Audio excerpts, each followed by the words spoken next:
반갑습니다. 다시 한번 인사드리겠습니다. 지금 방금 소개를 친절하게 해주셔서 반갑습니다.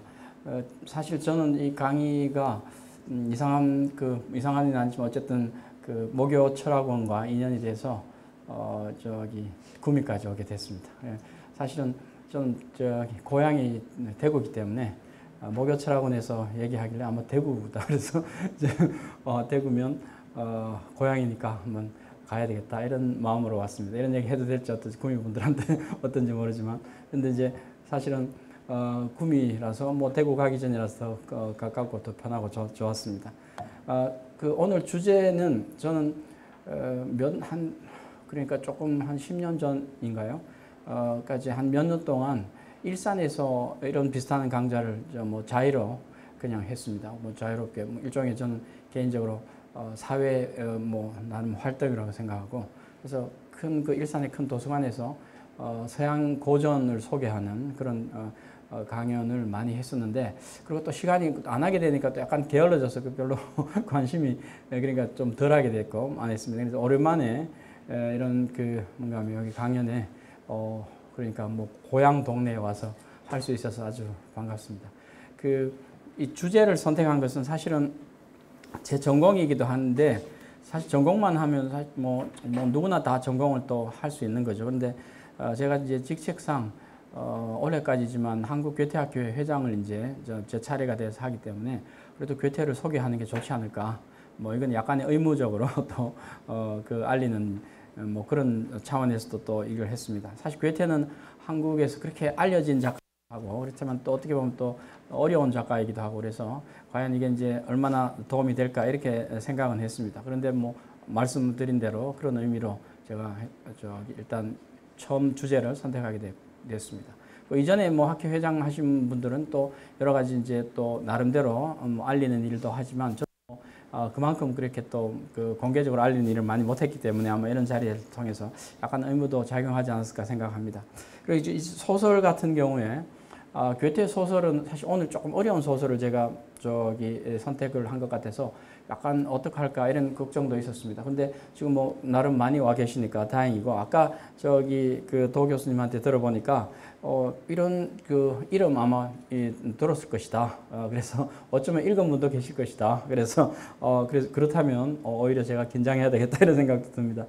빌헬름 마이스터가 사실 괴테를 처음에 조금 소개하면서 제가 이야기를 조금 하겠습니다. 그리고 4강자이기 때문에 중간에 한번 쉬기는 하지만 한 번 텀이 있지만 어쨌든 4번 강좌이기 때문에 이어서 독일 문학에 대해서 조금 이야기를 해보겠습니다. 사실 독일 문학은 옛날에는 많이 했었고 제가 공부할 때는 조금 많이 했었고 했는데 요즘 별로 관심이 없어서 조금 아쉽습니다. 젊은 세대들은 더욱더 관심이 없어서 그렇습니다. 그건 시대에 따라서 다른 수도 있고 그런데 지금 시민 강좌로서 독일 문학을 다시 한번 소개하는 것도 저는 나름 저는 제 개인적으로는 좀 보람이 있다고 생각하고 또 다른 것도 배울 수 있으면 더 좋습니다. 저는 또 다른 것도 많이 관심이 있으니까 혹시나 많은 질문들 해주시면 좋겠습니다. 그러니까 마치고 나서 질문 받는 시간도 많이 가질 수 있으면 좋겠습니다. 오늘 혹시 못하시면 내 강좌 중에서 계속 하셔도 좋고 그렇습니다.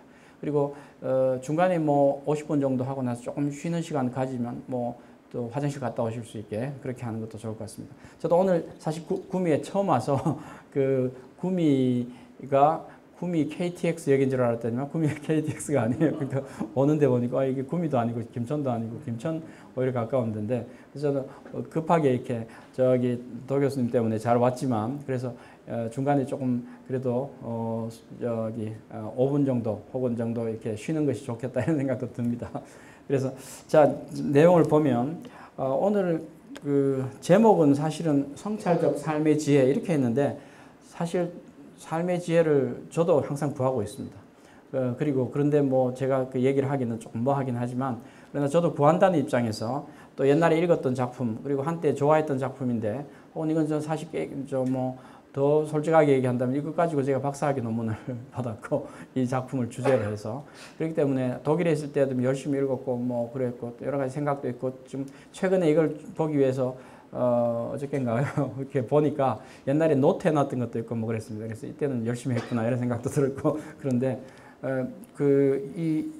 그때 느꼈던 감정하고 지금하고는 물론 다르지만 삶의 지혜를 구한다는 자세는 그때나 지금이나 사실 저는 똑같습니다. 그래서 혹시나 도움이 되면 같이 삶의 지혜를 한번 생각해보는 기회가 됐으면 좋겠습니다. 괴테는 소개하면 이거는 이제 인터넷에 다 나오는 얘기입니다. 사실 이름 가운데 요한 볼프강은 이제 요한은 개인 이름이고 집에서 부르는 그리고 집에서 쓰는 볼프강, 요한 볼프강은 이제 이름이라고 할 수 있죠. 근데 괴테는 성입니다. 근데 이제 그 성 앞에 폰이 붙기는 원래 독일식으로 하면 이제 그 귀족이 되면 이름 성 앞에 폰을 붙입니다. 그러니까 원래부터 태어날 때부터 귀족이 있죠. 큰 귀족들 있죠. 그러니까 뭐 귀족 계급 사회일 때 얘기죠. 그러니까 18세기, 19세기까지 그럴 때 계급 사회일 때는 그 지역의 큰 지역을 다스리는 영주 혹은 뭐 귀족들이 있으면 그 지역 이름이 바로 성이 됩니다. 그래서 폰 어디 이렇게 되죠. 만약 구미 대구 지역이라면 폰 구미 대구 이렇게 됩니다. 그럼 그쪽을 다스리는 사람이다 이거죠. 그렇게 그 많은 뭐 예를 들어서 큰 넓은 땅을 가지고 있는 사실 뭐 요즘 뭐 부자죠. 그러니까 부자인데 거기도 권력도 있는 부자 뭐 이렇게 된. 자, 그런데 괴테는 태어날 때는 사실은 그런 규정이 아니고 시민 계급이었습니다. 그러니까 땅이 있거나 뭐 그런 건 아니고 그런데 이제 아버지는 공부를 많이 했습니다. 뭐 대학교까지 나왔고 그 당시에 대학교 나오기 쉽지 않은데 대학교를 나왔고 어머니는 이제 조금 뭔가 하면 그 지역 유지였죠. 그러니까 프랑크푸르트 그러니까 암마인이라고 되어 있죠. 여기 프랑크푸르트 암마인은 우리가 독일을 가면 이제 제일 먼저 도착하는 공항이죠. 그러니까 독일에서 가장 큰 공항이고 유럽에서 가장 큰 공항 중에 하나입니다. 그래서 제일 복잡한 공항 중에. 근데 어쨌든 지금은 프랑크푸르트는 그 유럽 연합에 그러니까 중앙은행이 있는 곳이죠. 센트럴 뱅크가 있습니다. 그래서 거기 중앙은행이 있는 도시이기 때문에 유럽 중앙은행은 한국은행하고 같습니다. 그러니까 유로를 발행하는 그런 권한을 가지고 있는 그런 것이죠. 그러니까 이거 이유가 하나로 움직이기 때문에 그 말은 그 도시가 그만큼 독일 내에서도 혹은 유럽 내에서도 돈에 대해서 많이 그 관심이 있는 도시다 이거죠. 그러니까 괴테 시대부터 그랬습니다. 상업 도시였고. 그래서 이제 어머니는 그 지역의 유지인 뭐 지금 제가 얘기해서 뭔가 하면 여기에 읍장, 구청장을 했는데 지금으로 말하면 구청장 정도 될 수 있습니다. 뭐 서울이나 그 같은 경우에 보면 여러 구가 있죠. 거기서 구청장인데 뭐 그 자료에는 우리 한국 소개한 자료는 시장이라는데 여러 구역이 나눠져 있었으니까 그 중에 한 구청장 정도는 뭐 지냈던 그 외할아버지가 그랬습니다. 그런 쪽의 집안이었습니다. 그러니까 결과적으로는 귀족 집안은 아니었지만 유복한 집안이었다. 그래서 그렇게 이제 자라났습니다. 그러니까 어릴 때부터 유복하게 자랐기 때문에 사실 괴테는 이제 좋아하는 분들도 있고 저도 한때는 좋아했고 지금도 여전히 좋아합니다. 뭐 그리고 좋아하는 것은 이제 또 약간의 양면이 있죠. 질투와 함께 좋아하는 것도 있습니다. 그래서 나도 저렇게 됐으면 좋았겠다. 뭐 이런데 못 될 때는 약간 질투가 있는 거죠. 그렇지만 약간 또 동경도 있고 그래서 뭐 그런 감정이 있습니다. 어릴 때 젊을 때는 뭐 그게 특별하게 작용하지 않았지만 이제 그런 것도 좀 작용하는 거죠. 그래서 괴테를 볼 때는 이제 그런 감정이 다 있습니다. 사람들한테 어느 정도 괴테를 아는 분들 같은 경우에는 그러니까 괴테는 대단히 나중에 이제 귀족이 됐지만 어쨌든 유복한 집안에서 있다가 영양 상태도 좋고 잘 살았고 그래서 오래 살았습니다. 나이를 보시면 49년생, 그래서 32년까지 했죠. 그러니까 83세 만으로 이렇게 했습니다. 그러니까 우리 나이로 보면 84세 뭐 이렇게 될 수도 있죠. 그런데 그 당시로 보면 거의 우리 지금 100세 정도 사는 겁니다. 어떤 분은 어떤 철학자인가요? 뭐 100세도 넘게 사시는데 어쨌든 그 정도 살았다고 보면 됩니다. 그러니까 그 당시로 보면 왜 그렇게 오래 살았을까? 그것도 사실 중요한 주제입니다. 우리가 오래 사는 거, 건강하게 오래 사는 거. 근데 괴테는 제가 첫 번째 요인 중에 하나는 아마 잘 먹었지 않았을까 어릴 때부터 영양 상태가 좋아야 됩니다. 그러니까 지금 여기 계신 분들은 나는 어릴 때 그렇지 못했다고 느끼면 지금부터라도 보충하시면 어떨까 생각이 듭니다. 근데 어쨌든 잘 먹은 것도 있죠. 그러니까 그게 있고 나중에 또 이제 섭생에 또 약간 그런 게 유의해 볼 점이 있습니다. 기회가 되면 다시 말씀드리겠습니다. 그건 뭐 일단 저의 견해이기 때문에 뭐 정설로 굳어진 건 아니고 제가 이제 괴테를 예를 들어서 대학교 이후에 계속 좋아했던 일종의 한 명의 팬 입장으로서 그렇게 얘기를 합니다. 어쨌든 오래 살았는데 그때 이후에 이름이 있게 된 것은 어떻게 됐습니까? 요 소설을 통해서 이렇게 됐죠. 그러니까 여기에 됐죠. 근데 여기 없네요. 아버지는 법학을 했습니다. 그러니까 전통적으로 지금 법학은 뭐 독일도 그렇고 한국은 요즘 그러니까 뭐가 있습니까? 로스쿨 있기 때문에 그렇게 아닐지 모르지만 독일에서는 전통적으로 법학을 하게 되면 제도권으로 들어가는 가장 중요한 어떤 그 수단이죠. 그래서 제도권으로 들어가서 좀 인정받는 어떤 지위를 가져라. 이래서 법학을 했고, 근데 아버지는 한량이었어요. 법학을 했지만 아무것도 하지 않는. 그래서 또 부인을 잘 만나서 노는. 그래서 그랬는데 직책은 돈을 주고 샀는지 황제 고문관이라는 그런 그 높은 직책을 얻었어요. 근데 하는 일은 없는. 그러니까 뭐 아무 돈을 주고 샀다고도 볼 수 있죠. 그런데 어쨌든 유복한. 근데 이제 아버지가 아들을 볼 때는 너도 이제 법학을 해가지고 내 못 이룬 뜻을 조금 이렇게 나가서 중앙으로 나가서, 중앙이란 것은 개념은 그때 황제나 큰 나라에 가서 뭔가 관리도 하면서 좀 지내라, 아마 이런 뜻을 품었겠죠. 되게 비슷한 스토리입니다. 지금도 우리도 들어도 알 수 있는 스토리.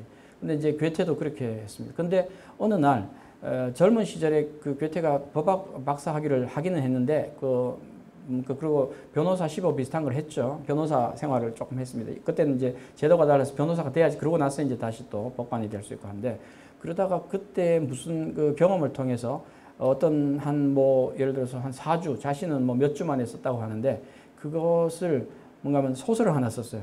그러니까 뭔가 하면 젊은 베르테르의 슬픔이라고 알려진. 그러니까 뭐 어떤 분들은 독일 문학 하는 분들은 젊은 베아터의 고뇌다 이렇게 얘기해야 된다고 하지만 저는 뭐 그렇지 않다고 생각합니다.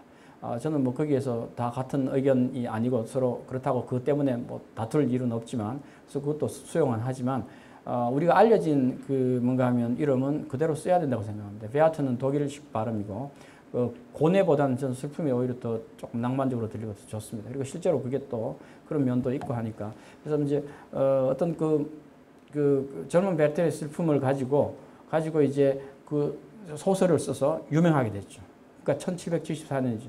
그러니까 일약 그것 때문에 젊은 시절에 유명하게 되니까 그게 관심이 거기로 갔겠죠. 그래서 내가 사람한테 인정받을 수 있는 이 길이 이거였다. 내 재능이다. 아마 그렇게 했겠죠.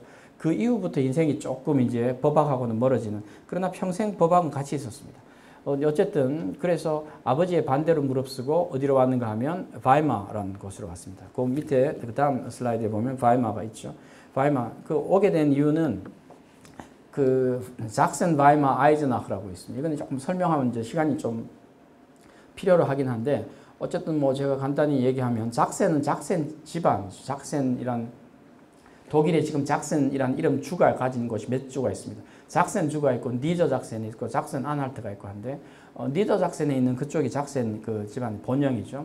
그다음에 작센주도 있고 뭐, 그래서 어쨌든 그쪽은 상당히 독일에서 독일 민족을 만드는 중요한 가문이었죠. 가문이 대표하는 귀족 가문이었는데, 거기에서 그 가문에서 뻗어져 나왔죠. 작센은 이제 왕도 됐고 한때는, 그러다가 이제 좀 그 나눠지면서, 그러니까 그 작센을 다스리는 공작이 되게 이제 세력이 커지면 왕이라고 불립니다. 근데 이제 내가 공작이면 아들도 공작이죠. 아들은 모두 다 공작입니다. 그리고 뭐 딸은데 이제 뭐 시집을 가니까 또 그랬지만 어쨌든 딸은 공주였고 그랬는데, 그 공작들이 자라나면서 전부 다 이제 땅을 다 물려줘야 되죠. 그래서 그게 쪼개지고 해서 작센이 아주 조그만 나라로 나눠졌죠. 그 중에 한 나라가 이제 그 바이마가 있습니다. 그러니까 앞에 작센을 붙이는 건 작센에서 나왔다 이거죠. 그래서 바이마라는 것은 이제 우리가 흔히 한국에서 알려진 것은 바이마 공화국으로 알려졌죠. 바이마 헌법을 이렇게 최초의 민주 헌법을 그러니까 만든 것이 바이마 공화국에서 만들었죠. 그게 바이마에서 했습니다. 1919년에. 그래서 이제 그 바이마인데 그쪽 지역에 있는, 그러니까 지금은 바이마가 사실은 도시가 한 6만 정도 됩니다. 6만 조금 더 되는. 당시에는 6천 명 정도, 괴테 시대에서는 6천 명 정도의 조그만 도시였는데, 그 인근 제가 공부했던 쉴러 대학이라고 그러죠.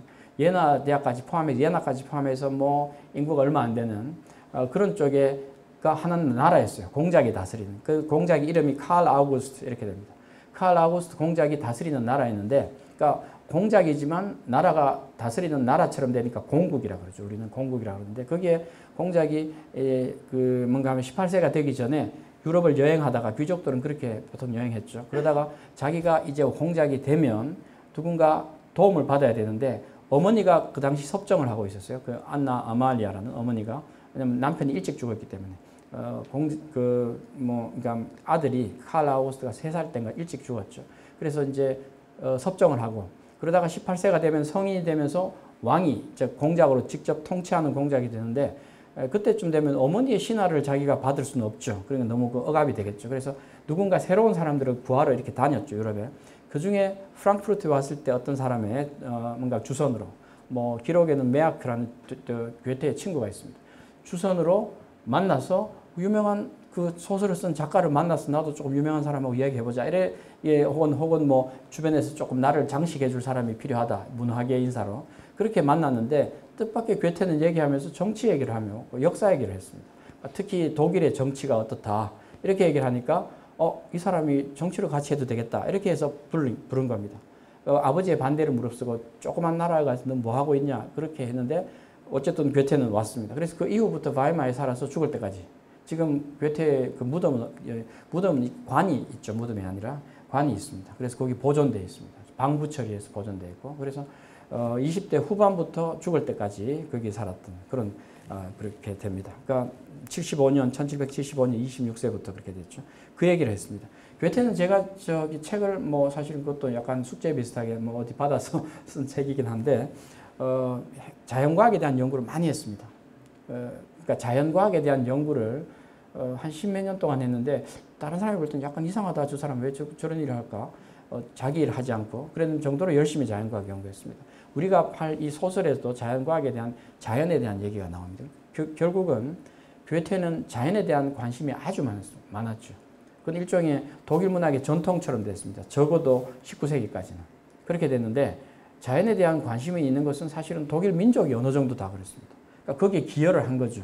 그래서 자연과학에 대한 연구와 자연에 대한 관심을 많이 가졌다. 이런 얘기도 할 수 있습니다. 물론 오자마자 정치에 관여를 했죠. 그러니까 괴테가 칼 아우구스트보다 나이가 많았기 때문에 그렇기 때문에 마치 동생처럼 그러니까 측근이죠. 뭐 사실 정치에는 측근이 있으면 별로 안 좋습니다. 저는 저 개인적으로 그렇습니다. 2인자처럼 그렇게 했는데 어쨌든 그런 뭐 당시에는 그랬죠. 그래서 많은 사람들이 괴테를 따르고 그리고 정치인으로서 고위 행정가로서 그때 그 이전에 있었던 어머니 시절에 있었던 나이 많은 관료들을 전부 다 그만두고 이제 뭐 갑자기 젊은이가 와가지고 갑자기 너무나 이게 추밀 고문관이 되니까 추밀 고문관이라는 것은 이제 그 우리로 말하면 한국식으로 말하면 그건 좀 설명이 어떨지 모르지만 그 내각이면서 동시에 그 비서실 역할을 합니다. 그러니까 뭐 대통령 같으면 내각이면서 비서실 역할을 다 하니까 아주 중추적인 핵심적인 거죠. 뭐 아니면 비서실에서의 핵심적인 어떤. 그리고 그런 일을 하니까 갑자기 그렇게 되니까 그만둔 사람도 있고 뭐 그랬습니다. 어쨌든 뭐 그래서 정권이 넘어가서 그 이후부터 죽을 때까지는 그 사람은 계속 추밀 고문관, 나중에는 장관, 그러니까 미국으로 말하면 국무장관 이렇게 지냈습니다. 그러면 이제 괴테는 잘 사는 거죠. 그러니까 오래 살았죠. 권력도 나름 누렸죠. 그 다음에 이제 그 당시 경제적 이런 얘기는 누구도 얘기하지 않기 때문에 제가 관심사로 조금 관심도 있고 해서 얘기를 하는데 뭐 어떠실지 모르겠습니다. 뭐 다음에까지 연결되니까 조금 얘기를 하자면 괴테가 처음에 이제 그 관직을 받으면서 고위 행정가 혹은 정치인으로서 활동하면서 받은 월급이 연봉으로 말하면 가장 높은 연봉에 속했죠. 그러니까 약간 어떤 분들은 부당하다고 느낄 수도 있겠죠. 그러니까 가장 높은 연봉을 처음부터 받으니까 그래서 이제 그렇게 받아서 큰 집도 선물을 받고 나중에 뭐 그 칼 아우구스트 공장으로부터 그러니까 이제 많은 사람들이 시기도 또 받고 그랬습니다. 근데 이제 문제는 폰자가 없는 귀족이 아니었죠. 그러니까 귀족들은 욕을 했죠. 뭐 시민계급 주제에 귀족도 아니면서 뭐 자기가 뭘 한다고 이렇게 했는데 그게 불편하니까 결과적으로는 폰을 붙이게 해준 겁니다. 그러니까 공작이 황제, 비인에 있는 황제한테 그 얘기를 해서 그러고 나서 이제 몇 년이 걸리죠. 그래서 1782년에 빨리 귀족이 됐습니다. 그때부터는 이제 집안이 계속 폰 괴테 이렇게 됩니다. 근데 어떤 분들은 이렇게 지금은 폰을 쓰는 게 맞느냐 안 쓰는 게 맞느냐 하면 원칙적으로 법적으로는 폰을 계속 써야 되죠. 근데 이제 괴테 집안은 의미가 별로 없어진 게 괴테는 나중에 괴테가 죽고 나서 손자 때 다 없어졌습니다. 그러니까 결과적으로 이제 아들들이 손자들이 다 죽고 결혼은 안 했어요. 이제 그러고 나서 이제 다 끝난 거죠. 그렇기 때문에 폰이라는 의미가 사실 붙이냐 안 붙이냐 별 의미는 없는데 어쨌든 법적으로는 폰을 붙여줘야 되죠. 그렇지만은 너무 폰 이렇게 쓰면 이제 괴리를 느끼니까 현대의 괴리를 느끼니까 폰을 떼는 책도 있습니다. 그래서 뭐 그건 별 의미는 없는 그런 맥락에서 쓰는 겁니다. 그래서 이제 괴테는 그 당시에부터 정치 활동, 행정 활동, 그다음 나중에 자연과학 중간에 뭘 했는가 하면 계속 문학 작품을 썼죠. 그러니까 그 괴테가 쓴 저작 활동을 보면 하루도 쉰 날이 없죠. 그렇게 보면. 그러니까 20살 때부터 죽을 때까지는 거의 하루도 쉬지 않은.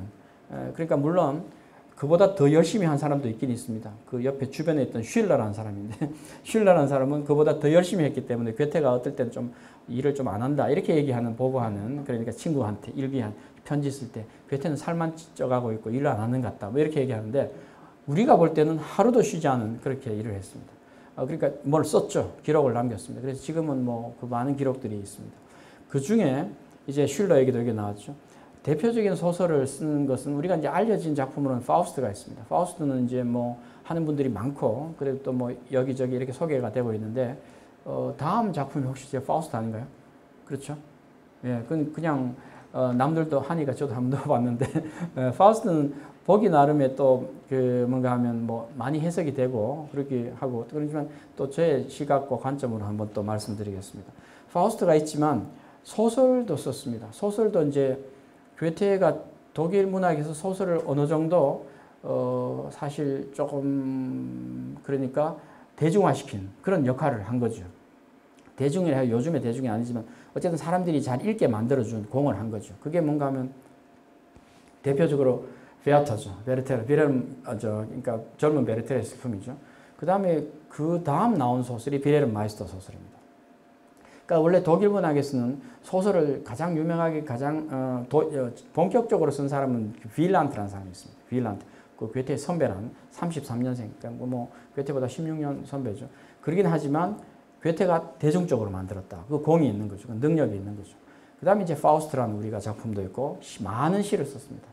많은 서정시를 썼고 거기에는 많은 사람들과 연관이 있고 그래서 했습니다. 그러니까 당대에 독일의 문화권에 있었던 사람 중에 괴테를 모르는 사람은 거의 없었죠.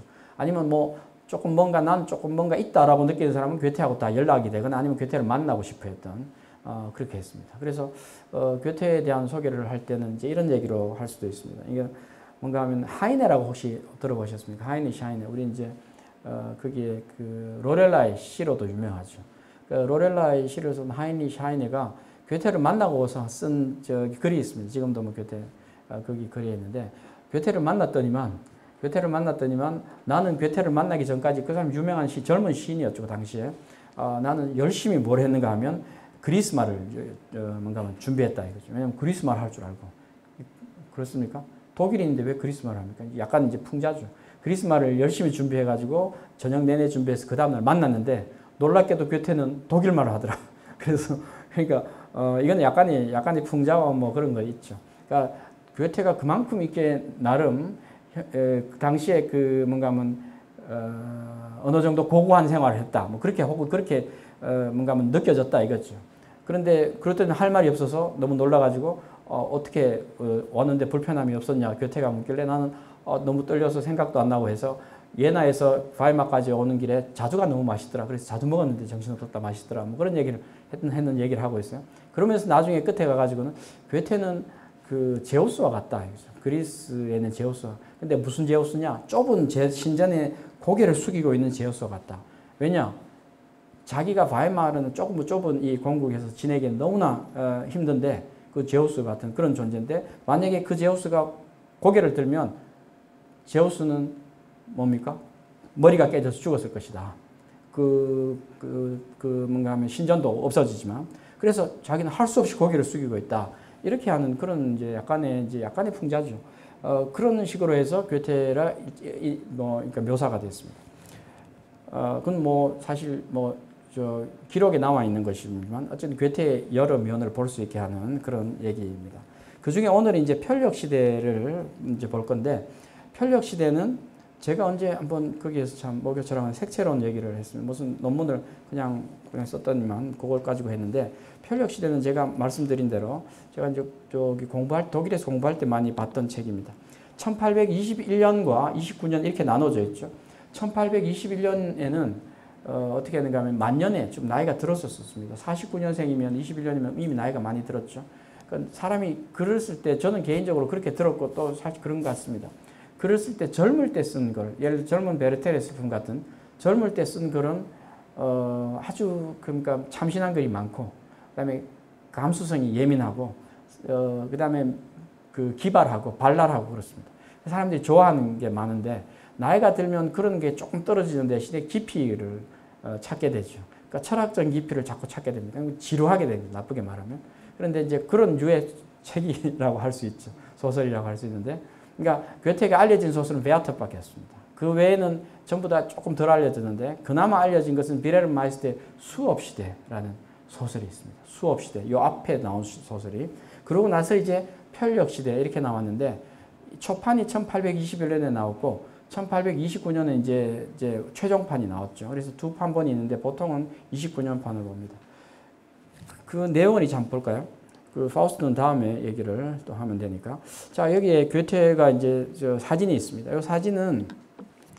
이 사진은 스탠다드 사진입니다. 괴테를 소개할 때 늘 나오는 스탠다드 사진입니다. 왜냐면 괴테는 보세요. 되게 이제 항상 그냥 자연스럽게 찍으면 되는데 뭐 손에 뭐 이렇게 뭐 자신의 일을 하고 있다 이겁니다. 그렇게 이렇게 있고 그다음에 이제 약간의 그 정장 차림이죠. 뭔가 하면 내가 예컨대 조선 시대 같으면 관복 같은 거 입는 이런 겁니다. 그러니까 관직에 있는 정장 차림 이렇게 있고 뭐 이렇게 있습니다. 물론 그리는 사람이 되게 그때 그리는 사람은 화가들이 돈을 누가 주는가 하면 괴테한테 그리려면 괴테가 주겠죠. 그러니까 되게 잘 그려주겠죠. 그러니까 생긴 거 실물보다 좀 더 잘생겼다고 감안하면 됩니다. 그리고 좀 더 이제 키도 좀 작으면 좀 크게 해주고 좀 부하게 보여주고 뭐 이렇게 하는 겁니다. 그러니까 우리로 말하면 사진 같은 뽀샵 처리해가지고 하는 겁니다. 어쨌든 이게 보통 나오는 사진이고 그 다음에 옆에 사진은 이제 베아터가 나왔을 때 그 책에 있는 표지에 있는 괴테 사진입니다. 젊은 괴테의 사진이고 그 밑에는 베아터의 내용을 보여주는 거죠. 그 다음에 이제 괴테의 이제 쭉 초상이 있습니다. 현대에는 괴테가 여기에 이제 정말 이게 관복이죠. 오른쪽에 이렇게 보이는 여기 오른쪽인가요? 여기는 이제 관복인데 괴테가 여기 뭐 훈장도 달아놓고 이렇게 뭐 그렇게 했습니다. 그러니까 이게 뭐 어떻게 생각하면 나쁘게 생각하면 뭐 그런 게 그렇게 자랑스러운가라고 생각할지 모르지만 또 그 당시에 조선시대 관복이라고 생각하면 또 그렇습니다. 일종의 그것을 보여주는 대외적으로 난 이렇게 한다 이거죠. 그러니까 뭐 그렇습니다. 그 다음에 여기 1999년에 괴테의 우표도 나왔습니다. 뭐 독일에서. 그래서 현대도 괴테는 늘 존재하고 있습니다. 여기에 보면 괴테가 이제 죽었을 때의 모습입니다. 죽었을 때 모습을 이제 이것도 죽었을 때 모습도 약간 보정을 하는 거죠. 그래서 뭐 그렇게 해서 이제 월계관을 씌워놓은 이거는 월계관을 씌워놓은 거는 사실 제가 생각하기는 거짓말이고 그냥 그 얼굴이죠. 그냥 얼굴인데 그렇게 죽었고 괴테는 죽기는 뭐 상당히 그 중간중간에 항상 뭐 아플 때도 있었지만 죽을 때는 뭐 우리가 보통 뭐 몇 세까지 88 뭐 그런 게 있죠. 제가 생각이 안 납니다. 그래서 그러고 나서 3일 정도 앓다가 죽는 게 9988인가 뭐 그런 게 있잖아요. 그래서 그런 것처럼 한 일주일 정도 앓다가 감기 기운 비슷하게 앓다가 나중에 그 하루 일어나서 눈을 조금 기운을 차리고 며느리한테 그 침실에서 저 커튼을 조금 걷어주면 좋겠다. 그러다가 이제 죽었죠. 그래서 뭐 그 이후에 죽었습니다. 그래서 그 알려진 그게 약간 신화화되면 전설화되면 좀 더 빛을 이렇게 커튼을 좀 걷어달라는 얘기입니다. 좀 쳐달라는 얘기, 빛이 안 들어온다고. 그렇게 하고 죽었다고 그러는데 어쨌든 그 뭐 사실 잘 죽은 거죠. 죽는 것도 사실 어떻게 죽는 것도 복인데 그렇게 죽었습니다. 옆에 있는 그것은 옆에 그 자코팡 그 관이 있죠. 관이 있는데 이 괴테라고 되어 있죠. 앞에 괴테라고 적혀 있습니다. 여기 보면 여기가 괴테라고 되어 있고 옆에는 슐러 원래 관이 있었는데 슐러관은 지금은 유골이 없습니다. 유골이 없고 비워져 있고 슐러 유골이 이제 가짜라기 때문에 근데 괴테의 유골은 진짜입니다. 그래서 방부 처리한 진짜 진본이기 때문에 그대로 있습니다. 슐러 유골이 왜 가짜였냐 그 얘기도 재밌는 얘기들이 있는데 그 얘기는 다음 기회에 혹시 기회가 되면 그건 아주 무슨 아주 소설 같은 얘기입니다. 그래서 지금은 비어 있는 그러니까 바이마에 가면 여기 있습니다. 그 칼 아우구스트 공작 자신의 공작이었던 군주였던 공작이 지은 그 무덤 그 묘가 있습니다. 묘당이 있는데 그 묘당에 칼 아우구스트 예컨대 그 뭔가 하면 그 관이 저쪽에 있고 그는 이 옆에 있고 주로 여기가 있습니다. 주요한 관. 그러니까 결국은 이걸 이제 나쁘게 보는 사람은 시니컬하게 얘기하는 사람은 괴테는 죽어서도 신하로 군주로 모신다 이러는데 실제로는 그 자기가 있을 그 집안에 쓸 무덤 묘실을 건물을 만들었는데 지금은 주인은 괴테처럼 이렇게 쓰고 있는 겁니다. 그건 뭐 국가 정책에 의해서 그렇게 된 거죠. 자, 그 다음에 괴테는 작업을 했습니다. 괴테가 작업을 할 때는 여기가 작업실인데 이건 비슷합니다. 지금 바이마에 있는 그 뭔가 하면 건물에 있는 거하고 똑같은데 늘 아침에 아침형 인간입니다. 괴테는 아침에 일어나서 새벽부터 작업을 하기 시작해서 점심때까지 작업을 합니다. 그 뒤로 보면 침실이 있는데 침실은 조그맣습니다. 깜깜하고 조그맣게 하고 정말 소박하게 그렇게 하고 그 다음에 작업실은 좀 크죠. 그 다음에 나오면 도서실이 있습니다. 도서실에 본인이 이렇게 많이 했고 그다음에 여러 가지 자연 광물 같은 거 수집한 것들도 같이 있었고 그래서 됐습니다. 그래서 옆에 보면 필기하는 비서가 따로 있었습니다. 그러니까 주로 많은 경우에는 받아 적게도 했습니다. 받아 적게 해서 작업을 했다 이렇게 했습니다. 그리고 한 2시, 3시쯤 되면 이제 늦은 점심을 먹습니다. 뭐 약간의 귀족들은 되게 그렇게 했죠. 그러고 나서는 이제 산책을 하고 저녁에는 아는 사람들을 만나서 조금 더 뭔가 술도 마시고 얘기도 하고 일찍 잠자리 들고 그랬습니다. 그게 건강의 두 번째 비결이라고 저는 생각합니다. 그래서 어쨌든 쉴러는 그 친구라고 하기는 뭐 말은 그렇게 하죠. 10살 아래 쉴러는 반대로 했습니다. 반대로 했다는 말은 밤에 많이 일해요. 그건 늦게 일어나고 그랬습니다. 그러면 건강에 안 좋습니다. 근데 되게 낭만적인 사람들은 그렇게 했습니다. 그 반대의 사람들은 뭘까요? 여기 조금 그 얘기는 조금 이따가 연결해서 하겠습니다. 괴테 생가는 여기에 있는데 여기에 보면 저쪽에 있는 거죠. 저쪽에 프랑크푸르트에 있는 괴테 생가. 지금은 이제 괴테 박물관입니다. 잘 꾸며놨습니다. 시내에 있기 때문에 언제든 가면 됩니다. 가서 보실 수 있습니다. 여기는 슈트라스부르라고 하죠. 프랑스 지역에 있는 괴테가 슈트라스부르에서 여기서 이제 뭔가 했는 거 법학 박사가 됐죠. 그러니까 뭐 어쨌든 거기서 있었던 집인데 저기 그 팻말 비슷하게 이렇게 모양이 있죠. 그 조각 같은 게 동판이 저기 붙어 있죠. 저기서 있었다는 겁니다. 자, 어쨌든 세계적으로 괴테는 전부 다 팬들이 많습니다. 여기는 바이마에 있는 괴테의 집입니다. 노란색으로 쳐져 있는 이 부분입니다. 여기 괴테의 집인데 성이 그 군주가 살던 칼라우스 공작에 살던 성 옆에 거의 뭐 바로 옆은 아니지만 어쨌든 골목을 지나서 있습니다. 여기에 보면 이 집이 넓은 집이죠. 큰 집이죠. 일단 지금 봐도 벌써 크게 보이죠. 그렇습니다. 그래서 집에서 이 바이마에서 가장 큰 집은 물론 군주의 집입니다. 공작의 집이 가장 성이 큰 집이죠. 자기 집이죠. 그러나 그 두 번째 집은 아니지만 두 번째 더 큰 부자가 있었죠. 그러나 어쨌든 몇 번째 꼽히는 정도의 그런 집에 살았습니다. 이것도 원래는 선물을 칼라우스 공작이 처음에 선물을 해서 이제 나중에 넓혀가서 뭐 가꿨죠. 자, 어쨌든 그렇습니다. 괴테가 살았죠. 그러니까 여기 뭐가 나오는 거예요. 예. 안 나오네. 예. 여기에 괴테가 있었던 곳은 요겁니다. 이쪽에 작업실하고는 전부 다 이 위에 다 있습니다. 여기에 있고 3층에. 그다음에 2층은 이제 주로 뭐 접견실이나 뭐 이런 게 있고 부인이 있는 그런 쪽이고. 그다음에 이제 밑에는 주로 이제 뭐 다른 일로 하죠. 뭐 거기 일하는 식솔들도 있었고 뭐 부엌도 있었고 그렇습니다. 그다음에 여기는 이제 괴테 문장이라고 되어 있는데 문장이라는 것은 괴테가 그 집안이 그 폰으로 되면서 즉 귀족이 되면서 황제한테 받은 문장입니다. 이것도 사실 여담이지만 모르는 분들이 대부분 많고 또 뭐 알릴 이유 대단한 지식은 아니지만 황제가 뭔가 칙서를 내려서 귀족이 되게 할 때는 대개는 돈을 듭니다. 그것도 비용이 들죠. 그 비용을 누가 감당하느냐? 되게 이제 그 칼 아우구스트가 감당을 한 거죠. 그만큼 친하니까 그렇게 해준 거죠. 믿으니까. 어쨌든 뭐 그러면 충성해야 할 또 이유가 있는지는 모르지만 뭐 나중에 나이가 들어서는 그 자기 군주와 조금 사이가 조금 틀어졌어요. 그러니까 뭐 그런 건 있었습니다. 그렇지만 어쨌든 죽을 때까지 평생 의리를 지켰다. 서로 의리를 지켰다. 뭐 그렇게 볼 수 있습니다. 그 다음에 옆에 이제 사진은 괴테가 그린 그림입니다. 젊을 때 그린 그림인데 괴테는 다방면으로 뭔가 활동을 많이 했었고 또 실제로 재능이 있었습니다. 그러니까 뭐 어떤 책에서는 괴테는 마지막 르네상스 천재다 이렇게 르네상스형 인간이다 이렇게 말하는데 우리가 르네상스부터 유럽에서는 그때부터 천재 개념이 나왔죠.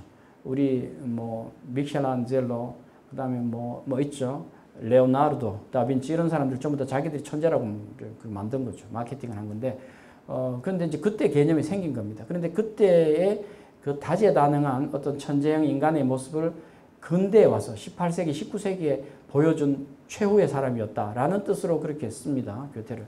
근데 사실 저는 뭐 그게 좀 회의적입니다. 괴테를 포함해서 뭐 천재라는 사람들은 사실 천재는 없죠. 그냥 재능이 조금 더 있다는 건데, 천재라고 얘기하는 예술가들은 다 자기 마케팅이죠. 그래야 잘 팔리니까. 그리고 가격이 높이 부를 수 있으니까. 자, 근데 어쨌든 여기에 그림 그 중에 많은 일을 하긴 했는데 그 중에서 다재다능한 것 중에 물론 자연과학뿐만 아니라 그림도 그리고 했는데 그림이 그 중에 조금 가장 많이 빠지는 그런 영역입니다. 잘 못 그리는 영역인데 관심을 늘 가지고 있었던. 자기 부인 불피우스 크리스티아네입니다. 이름은 크리스티아네죠. 크리스티아네 폰 괴테죠, 나중에는. 근데 이제 이 둘이 연애해서 결혼하게 된 것도 아주 재미있습니다. 근데 그거는 시간상 약하기로 하고, 일단 그 그림이라는 걸 보여주겠습니다. 그 다음, 여기에 보면, 여기에 지금 제가 그림을 너무 많이 가져왔나요? 시간상 본론으로 안 들어가고 계속 그런 것 같은데, 괴테를 소개하는 시간이 좀 됐습니다. 여기에 그림에 보면, 여기에 이제 두 사람이 앉아 있습니다. 세 사람이죠. 근데 뭐 중간에 있는 사람이 아니고 이쪽에 있는 사람이 괴테입니다. 그 다음에 저쪽에 이제 맞은편에 있는 사람이 슐러입니다.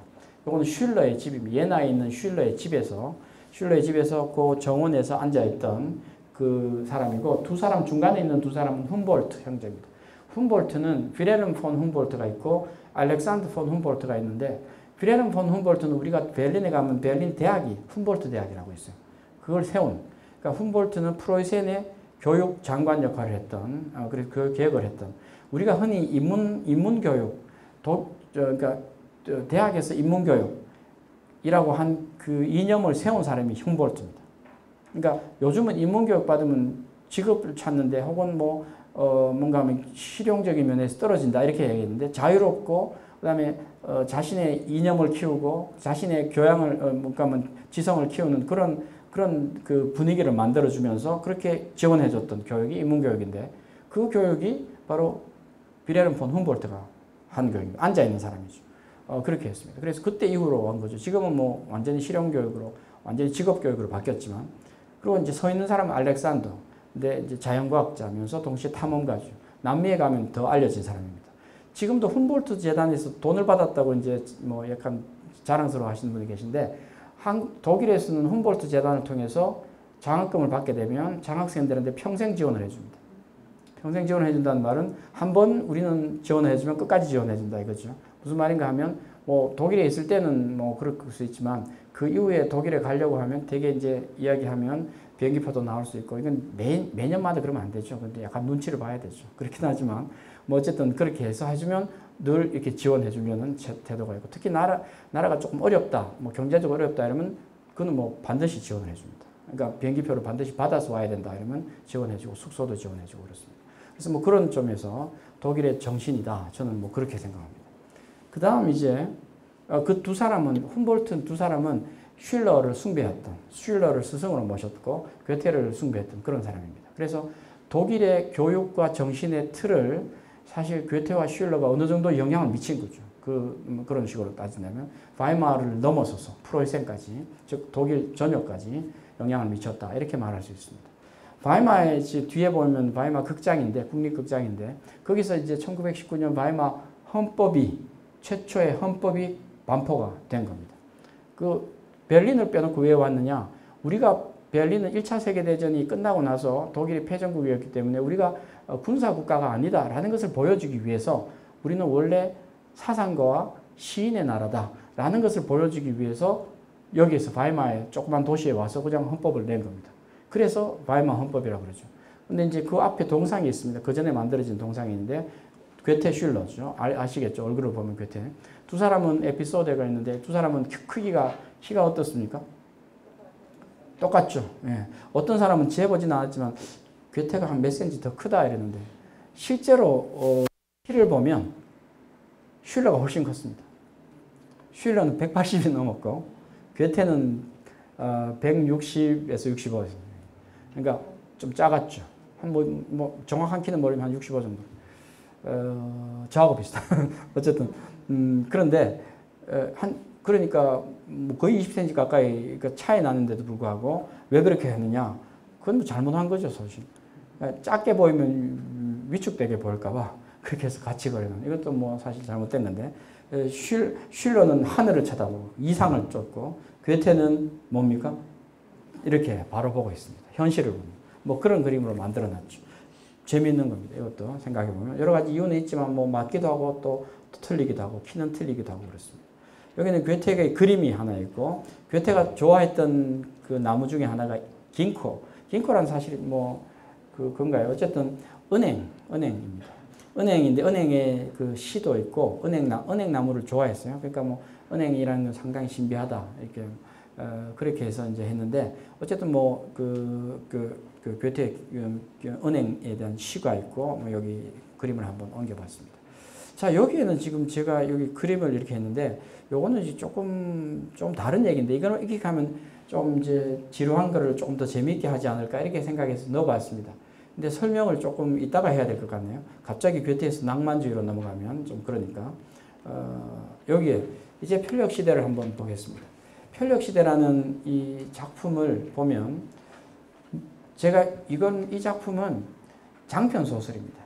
장편소설이고 별로 크게 보면 베아터처럼 재미가 있는 건 아니기 때문에 재미가 있다는 건 재미가 있죠. 어떤 면으로 재미가 없는가 하면 베아터처럼 그렇게 낭만적인 사랑을 얘기하거나 아니면 거기에 대한 좌절 그러다가 다시 또 뭐 극적인 뭐 자살까지 되는 이런 경우는 사실은 별로 없기 때문에 재미는 없죠. 그런 점에서는 재미는 없죠. 그걸 기대했다면. 근데 그런 점에서 보면 만약에 지루할 수도 있는 그런 소설이죠.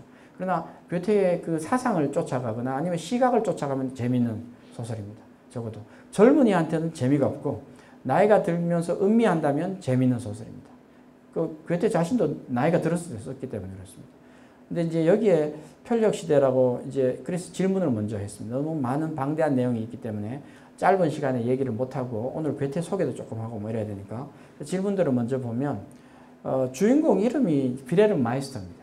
원래 비레름이라는 영어로는 윌리엄입니다. 윌리엄. 근데 독일어는 비레름이죠. 일반적인 이름입니다. 누구나 우리로 말하면 누구나 이름. 홍길동 할 때 길동, 영희, 철수 뭐 이런 얘기입니다. 근데 뭐 사실 또 한스나 뭐 이런 거하고 똑같죠. 비레름. 그다음에 뭐 프리드리시, 슐러 할 때 뭐 그런 경우 같은데 비레름이라는 독일식 이름과 마이스터는 성이죠.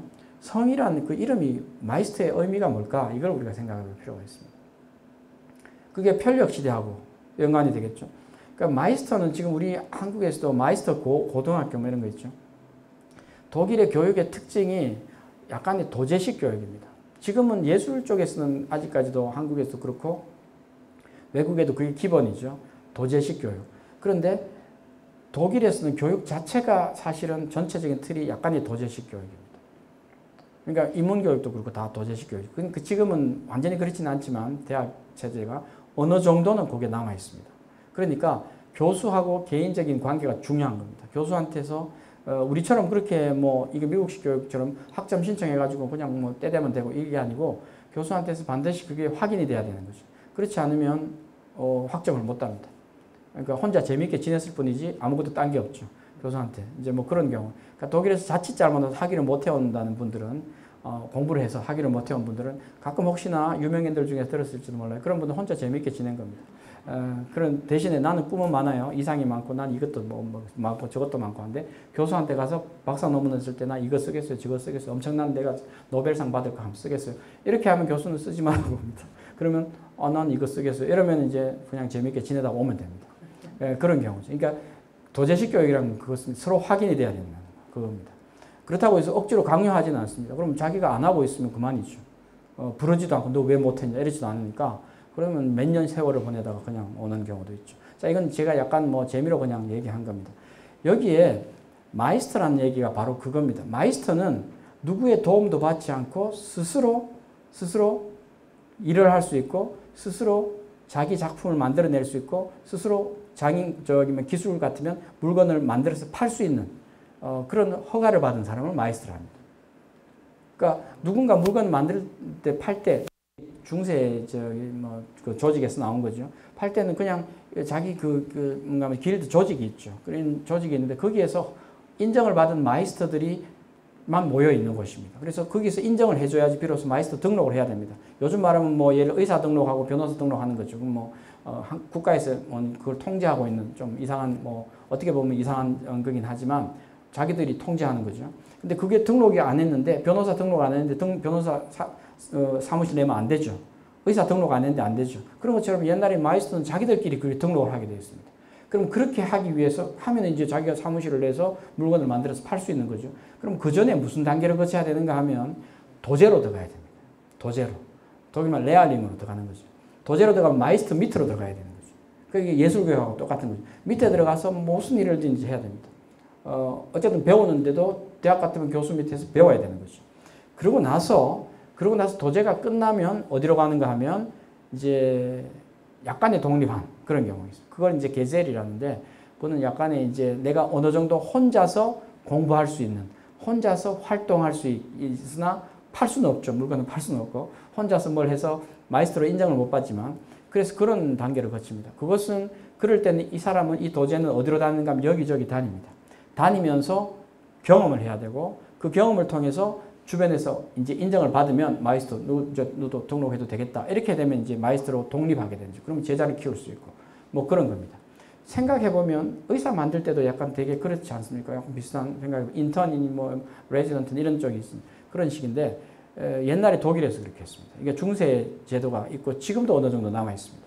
그럴 때 그 얘기입니다. 지금 빌헬름 마이스터는 마이스터라는 이름을 붙인 게 바로 그 얘기고 빌헬름이라는 친구가 마이스터가 되기 위한 여정을 보여주는 것이 그 앞 소설이 빌헬름 마이스터의 수업시대, 레어야를 해서 수업시대라고 합니다. 이거 번역을 수업시대로 하니까 도제시대라고 했으면 좀 어감이 안 좋을 건데 실제로는 도제시대라는 겁니다. 근데 레어 하니까 이제 뭐 그 배운다, 러닝 한다 이렇게 해서 영어로 러닝 피리어드 이렇게 해서 뭔가 하면 러닝 이어스죠. 이렇게 되니까 수업시대라고 번역했습니다. 수업시대라고 번역하니까 청소년 도서가 되지 않습니까? 넌 항상 수업을 열심히 해야 돼. 공부 열심히 해야 돼. 그래서 그렇게 번역하면 청소년 우수도서로 뽑히게 됩니다. 그래서 어쨌든 그거는 뭐 찾아보시면 알 겁니다. 어쨌든 수업시대가 있고 그 다음에 나온 소설이 편력시대입니다. 이거는 이제 독일말로 반더야레 하는데 반더 한다는 말은 요즘 말하면 트레킹하는 그런 것처럼 쓰이는데 독일에서 돌아다닌다는 거죠. 이걸 이제 낭만적으로 얘기하면 방랑하는 것이고 방랑은 아니고 사실은 돌아다니면서 배우는 거죠.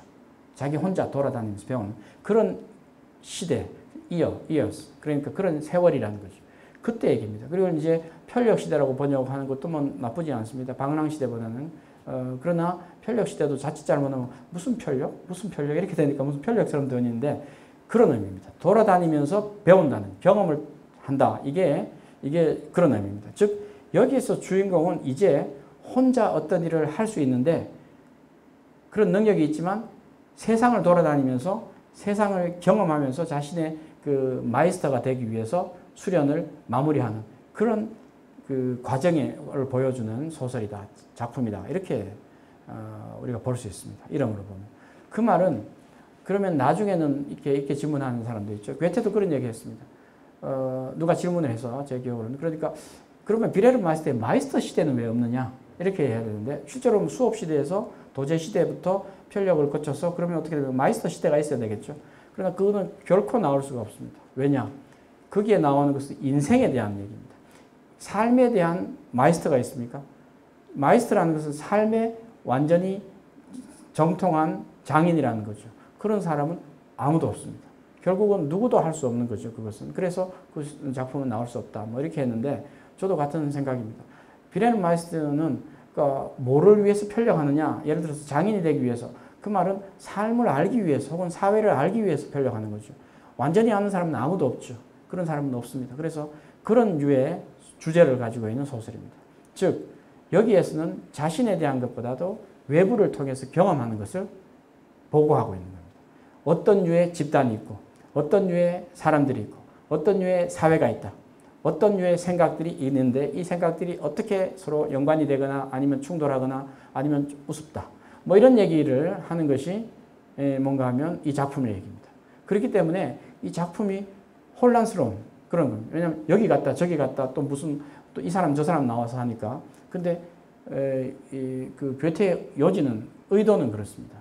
반더야르기 때문에, 즉 편력해야 되니까 이제 그렇습니다. 주인공은, 그리고 그 주인공은 자기 아들이 있습니다. 수업 시대에 얻었던 아들이 있습니다. 도제 시대에 얻었던 아들이 있는데 인생에서 이제 인생의 도제를 거쳐서 뭐가 되는가 하면 아들을 하나 낳는데 펠릭스라는 아들이 있습니다. 지금도 펠릭스라는 독일 이름 쓰는 사람이 있어요. 그래서 저도 독일에 그 안식년에서 갔을 때 그 대학원생 중에 하나가 펠릭스였습니다. 그래서 제가 이 작품을 가지고 얘기를 하니까 그 세미나 뭐 그런 걸 하니까 그 물론 펠릭스 같은 친구가 여기 있다고 뭐 그런 얘기 한 적이 있는데 그 펠릭스란 이름 아주 어린 아들을 데리고 같이 다닙니다.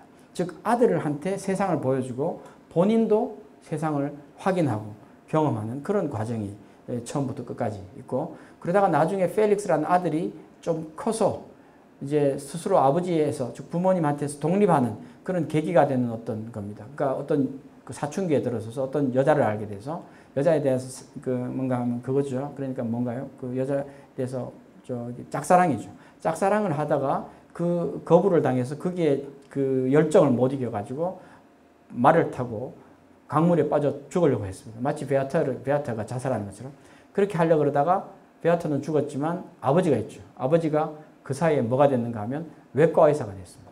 외과 의사. 외과 의사는 요즘 뭐 정형외과, 성형외과 아닙니다. 돈 잘 벌겠네 이게 아니고 그냥 그 당시에는 우리 조선시대의 그 중인에 해당하는 그런 겁니다. 그래서 거기 가서 빨리 꺼내서 피를 뽑아서 살렸다 이겁니다. 끝장면은 아버지가 아들을 살리는 장면으로 끝나게 됩니다. 결국 그래서 아들은 인생의 한 수를 배운 거죠. 아버지를 통해서. 자, 그래서 그것이 이제 마지막 장면으로 되고 있습니다. 자, 그래서 첫 번째 얘기는 제가 했습니다. 그다음에 두 번째 편력의 의미도 사실은 얘기를 했는데 이것이 이게 이제 네 번째, 뭐 세 번째, 네 번째하고 어떻게 연관이 되는지, 그리고 우리 오늘의 주제인 성찰하는 것과 어떻게 연관이 있는지 그 얘기는 구체적으로 지금 뭐 어떻게 얼마 전 구체적인지 모르지만 어쨌든 될 수 있는 대로 다음에 계속 이어서 하겠습니다. 한번 보시겠습니다. 지금 아마 8시 50분까지 우리가 그 계획됐으니까 그 전에 한 10분 정도 질문 좀 받겠습니다. 그리고 만약에 오늘 질문이 모자라시면 다음번에 질문 많이 해주시면 좋겠습니다. 오늘은 제가 괴테를 약간 소개하는, 어떻게 지금 생각해 보니까 또 부질없는 짓이었나 생각도 하는데 그냥 작품만 얘기했으면 시간을 그 조금 그 뭔가 다 아낄 수 있었는데 이런 생각도 듭니다. 어쨌든 40분 정도에 마치고 10분 정도 질문을 받아보겠습니다. 좀 빨리 가보겠습니다. 여기에 보면 처음에 이제 구절들에 보면 1부 1장이라는데 이게 뭐 무시하십시오. 뭐 3부까지 돼 있고 뭐 장이 있는데 그거는 어쨌든 뭐 소설 체계니까 앞부분에 보면 그 뭔가 하면 주인공인 비레르 마이스터가 그 방랑, 뭐 아까 방랑이 아니라 그랬죠. 어쨌든 돌아다니는데 규칙이 있습니다. 규정이 있습니다. 그러니까 뭔 규정이 있는가 하면 마이스터가 되기 위해서 어디 갈 때는 다 규정이 사실 있는 과거에도 있었던 거죠. 여기는 기술자는 아니지만 인생의 뭐 예컨대 기술자가 되기 위한 것이라면, 그렇다면 그 규정이 거기에 형식은 맞췄는데 한 곳에 머물러 있으면 안 됩니다. 여기 3일 뭐 이렇게 했는데 거기서는 머물러 있지 말고 그리고 나서 떨어져서 일정 기간 있다가 떨어져서 가야 된다 이거죠. 그리고 또 다음에 또 다른 부분에서 보면 과거와 미래 얘기는 하지 말고 현재 얘기만 하라 이렇게 되어 있습니다. 그런 게 규정으로 되어 있는데 그거는 뭐 이제 어느 정도 소설의 내용은 마이스터에 맞춘 뭐 그런 마이스터 제도에 맞춘 얘기이기도 하고 소설의 기본 구조입니다. 여기에 보면 이 소설은 그러니까 이 작품에서는 중요한 것은 주제가 인생이란 것은 뭐냐? 인생은 정착하고 아니면 또 돌아다니고, 즉 정착하거나 움직이는, 이동하는 이 두 가지에 다 달려있다. 이렇게 보는, 적어도 이 규정에 따르면 그렇게 본다고 할 수 있습니다. 그러니까 적어도 마이스터가 되기 위해서는, 인생의 마이스터가 되기 위해서는 마이스터, 장인, 인생의 장인이 되기 위해서는 혹은 인생의 기술자가 되기 위해서는 정착과 이동을 잘해야 된다 이겁니다. 근데 한 곳에 너무 정착해 있어도 안 되고 너무 돌아다녀도 안 되고 그렇게 되는 겁니다. 적어도 그렇게 본다면 어떻게 생각하십니까?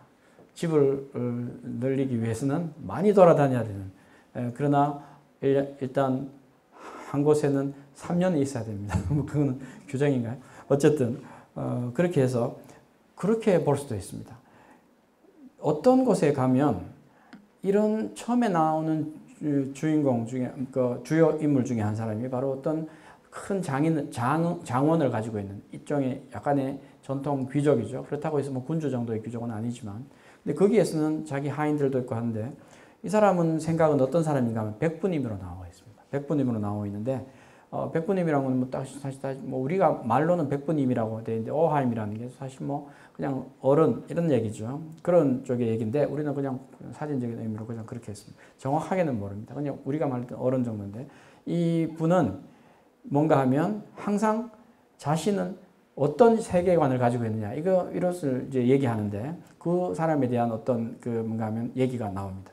그래서 여기 처음에 인용을 보면, 우리 주인은 상상력이 오로지 진실을 실현시키기 위해서만 조장되어야 한다는 의견입니다.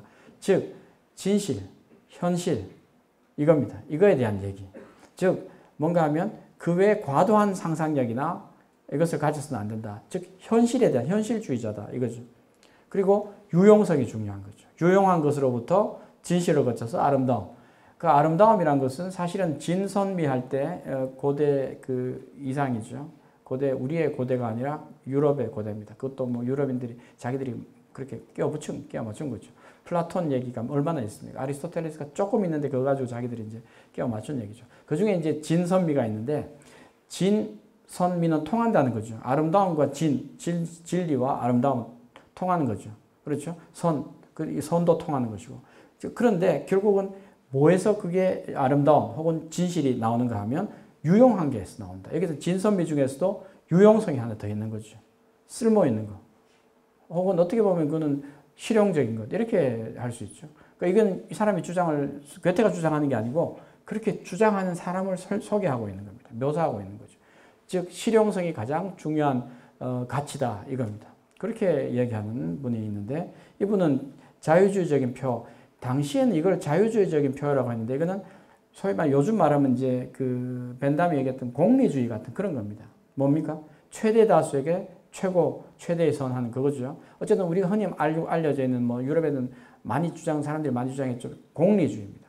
공리주의라는 것은 사실 지금도 문제가 되는 거죠. 문제가 있다는 게 아니라 지금도 사실은 중요한 얘기입니다.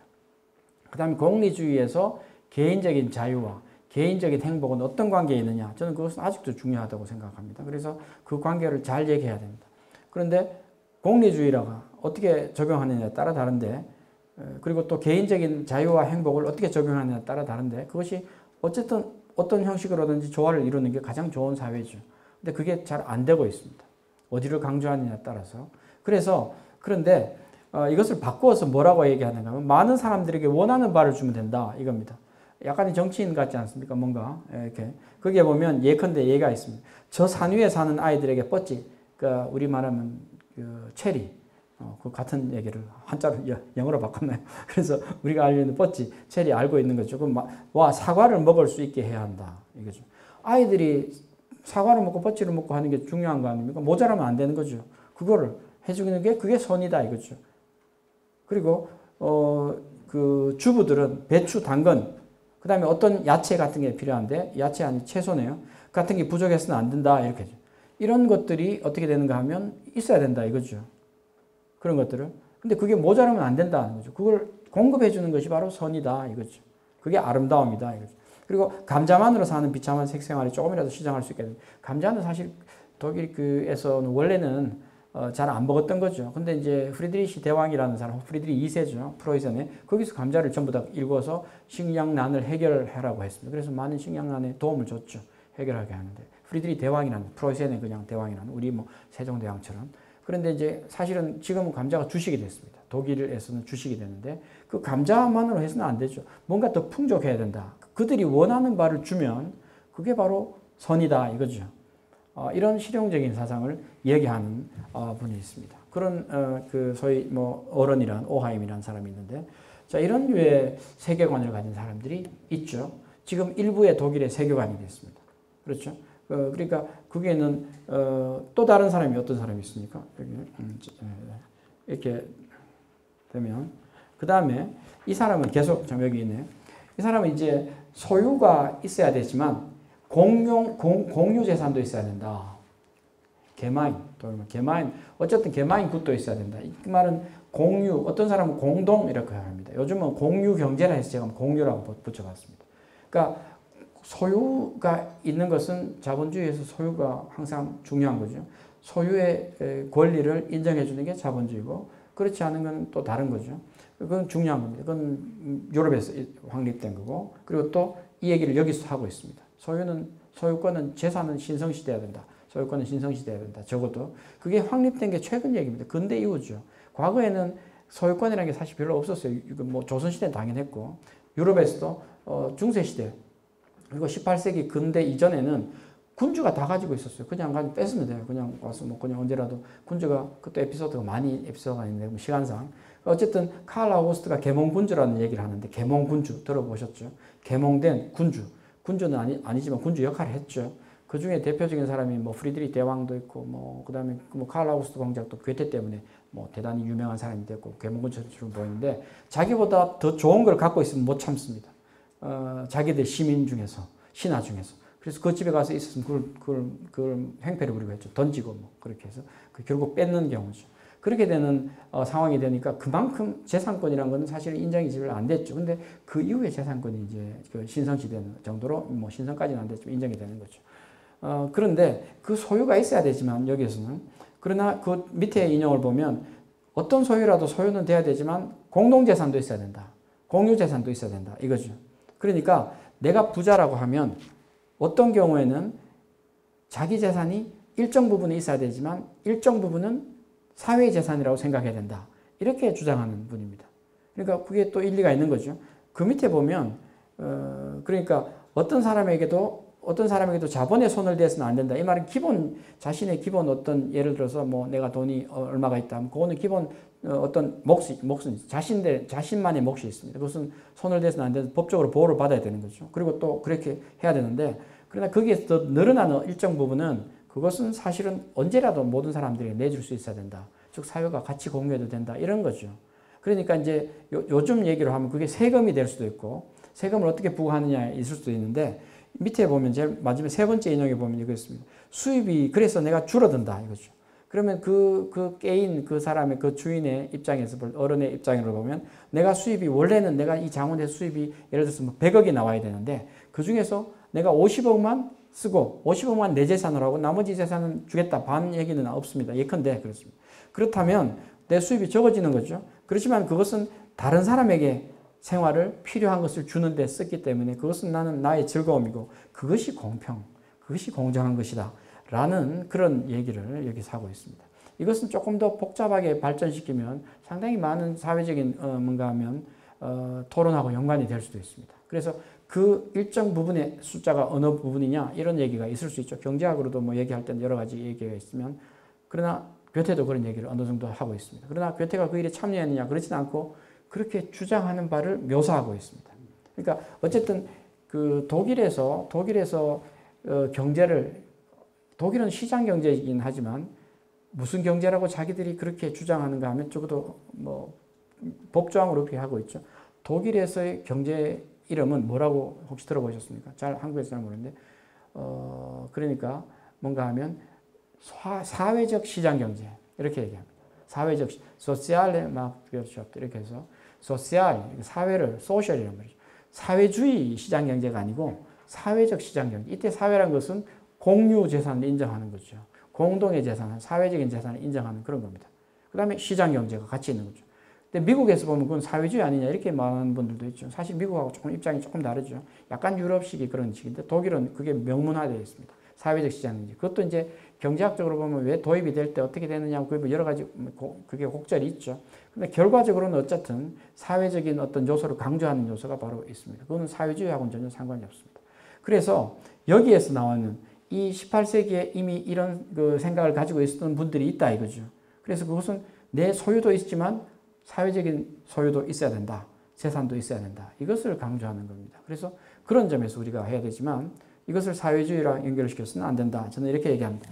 어쨌든 그 점을 우리가 독일의 특징으로 볼 수 있습니다. 왜 그런 물론 독일에 있는 분들이 경제학자들이는 잘 모르고 있습니다. 저도 경제학자랑 이제 같이 뭐 세미나도 하고 이제 독일에 있을 때 뭐 저기 연구 주제도 있고 지금도 그렇습니다. 지금도 저 바이럴 대학에 있는 뭐 경제학 교수랑 같이 하지만 그런 잘 모르고 있어요. 그래서 이거는 사실은 독일의 뭔가 하면 그 괴테나 이런 자료를 알아야 되는 거죠. 그래서 인문 자료를 알아야 됩니다. 그래서 그것이 기반이 됐다. 저는 이렇게 생각을 합니다. 그 다음에 이제 또 다른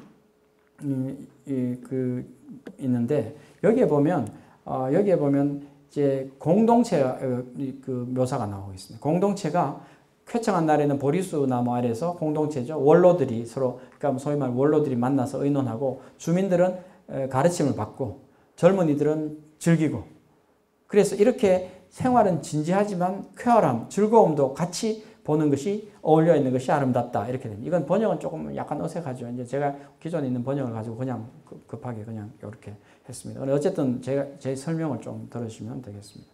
그러니까 이렇게 진지함과 그다음에 이렇게 어느 정도 그리고 또 즐거움 이런 것들이 그런 것들이 적절히 조화를 이뤘을 때 이것은 우리 인생에서 중요한 것이다 이거죠. 인생은 항상 진지함으로만 있는 것도 아니고 인생은 항상 즐거움이 있는 것도 아니고 인생은 항상 경박함만 있는 것도 아니고 그렇다고 인생이 항상 뭔가 하면 종교적인 것만은 아니죠.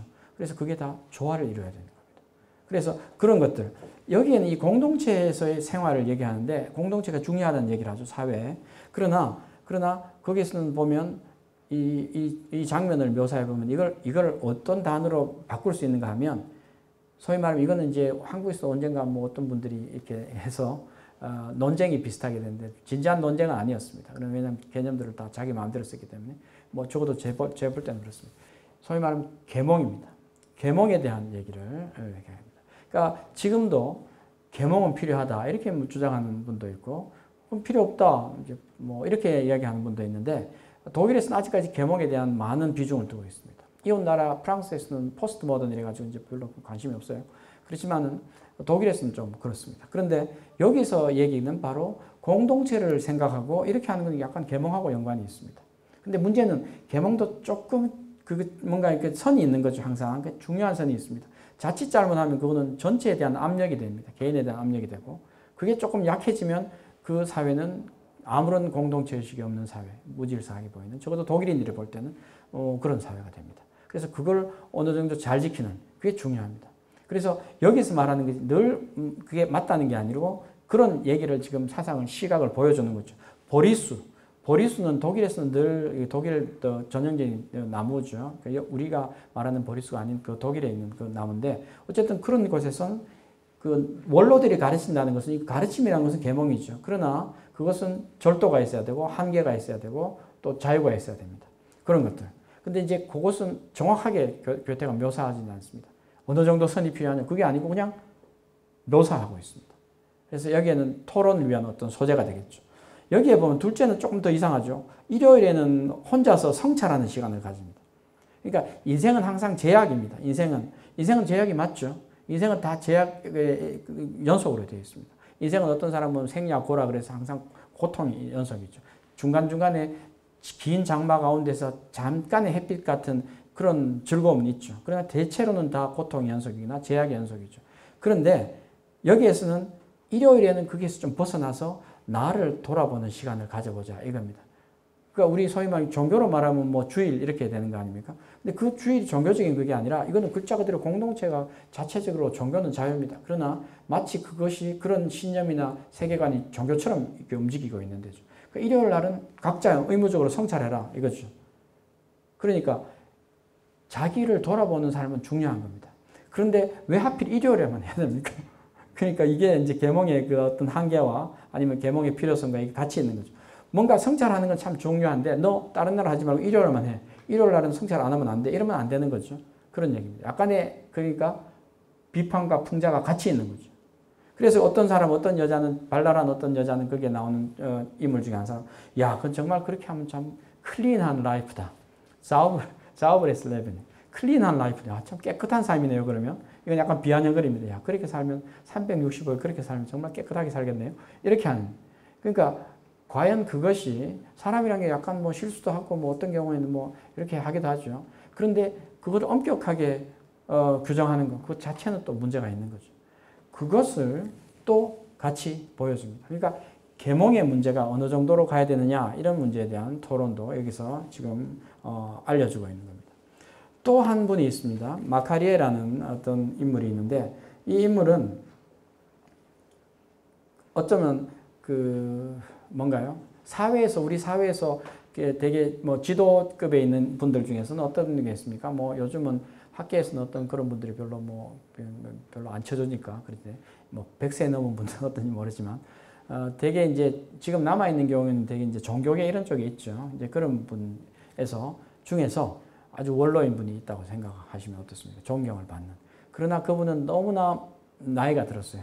아니 여기에서 나이가 들은 분인데 나이가 들었다기보다도 그분은 그냥 강연을 하는 건 좋아하는데 사람들이 잘 듣는데 그 말은 듣지는 않아요. 재미있게 들었네 이러고 좋습니다. 그리고 나가서 뭐 아무 관심이 없어요. 그런 만약에 예컨대 생활에 아무런 영향을 주지 않는 강연 그러나 인기가 있는 분, 존경을 받는 분 그런 분이 사회에 있다면 바로 여기에 있는 마카리에라는 여자분입니다.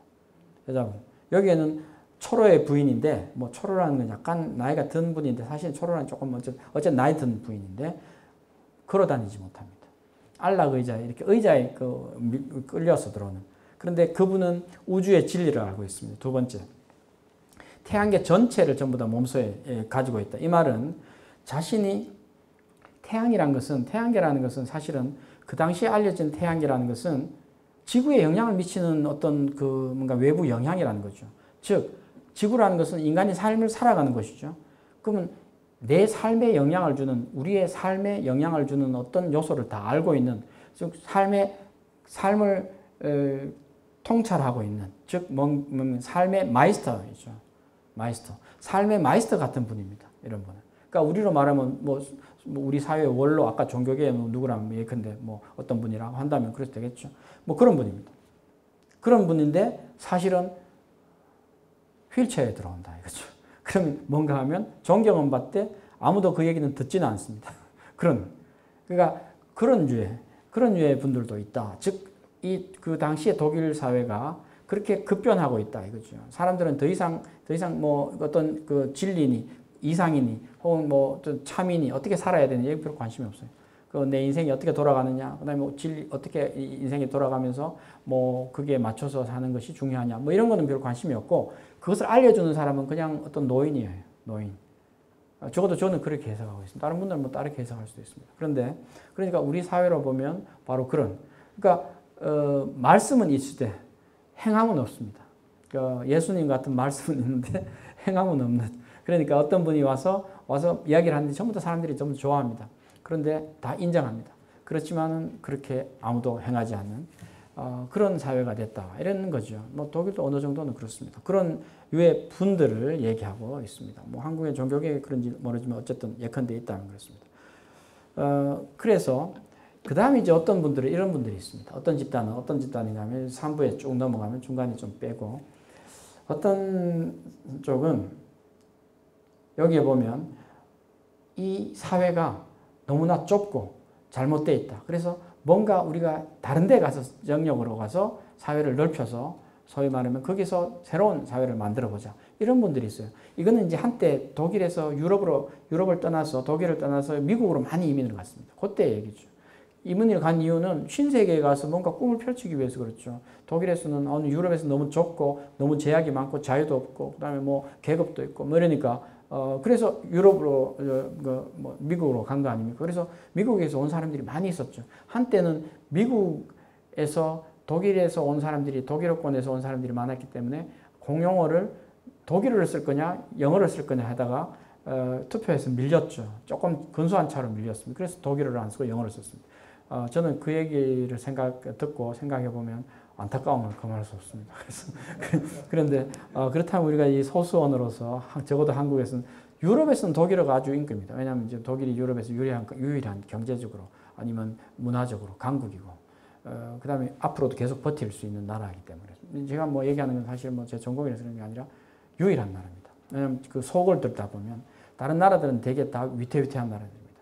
그러니까 사실 문제가 많은데 독일은 약간 기본을 약간은 유지하고 있죠. 그래서 많은 일자리가 있고 사실은 그래서 젊은이들이 많이 배우고자 하고 그런데 한국에서는 이상하게 잘 모르고 있어요. 그래서 뭐 그런 겁니다. 근데 어쨌든 전 세계적으로는 영어가 그렇게 된 이유는 바로 이민 사람들이 가서 그렇게 된 거죠.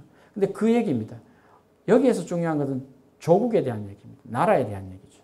나라가 이민이 문제가 아니라 이것은 살기 좋은 곳이 내 조국이죠.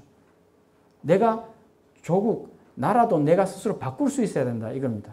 그러니까 나를 인정하는 곳이 나라지 나를 인정하지 않는 곳은 나라가 아니다. 나라도 내가 스스로 선택할 수 있어야 된다 이겁니다. 이거는 이제 국적을 우리가 이중국적 할 수 있다는 한국도 법이 있죠. 뭐 그건 하지만 그런 것을 넘어서 나라의 의미가 뭐냐, 우리가 말하면 소위 말하는 조국의 의미가 뭐냐 이런 얘기를 할 수 있습니다. 저는 뭐 개인적으로는 뭐 애국주의나 뭐 민족주의가 그렇게 옳다고는 생각하지 않습니다. 그러나 필요할 수도 있죠. 근데 어쨌든 자신에게 살게 해주고 자신에게 좋은 것이 바로 나라다. 이게 극단적으로 얘기하면 나라도 선택하거나 이렇게 할 수 있고 조국도 바꾸면 된다 이거죠. 조국이랑 우리 조자에 있는 것은 벌써 핏줄하고 관계 있지 않습니까? 나라인데. 그럼 나는 그건 바꿀 수 없지 않습니까? 나라는.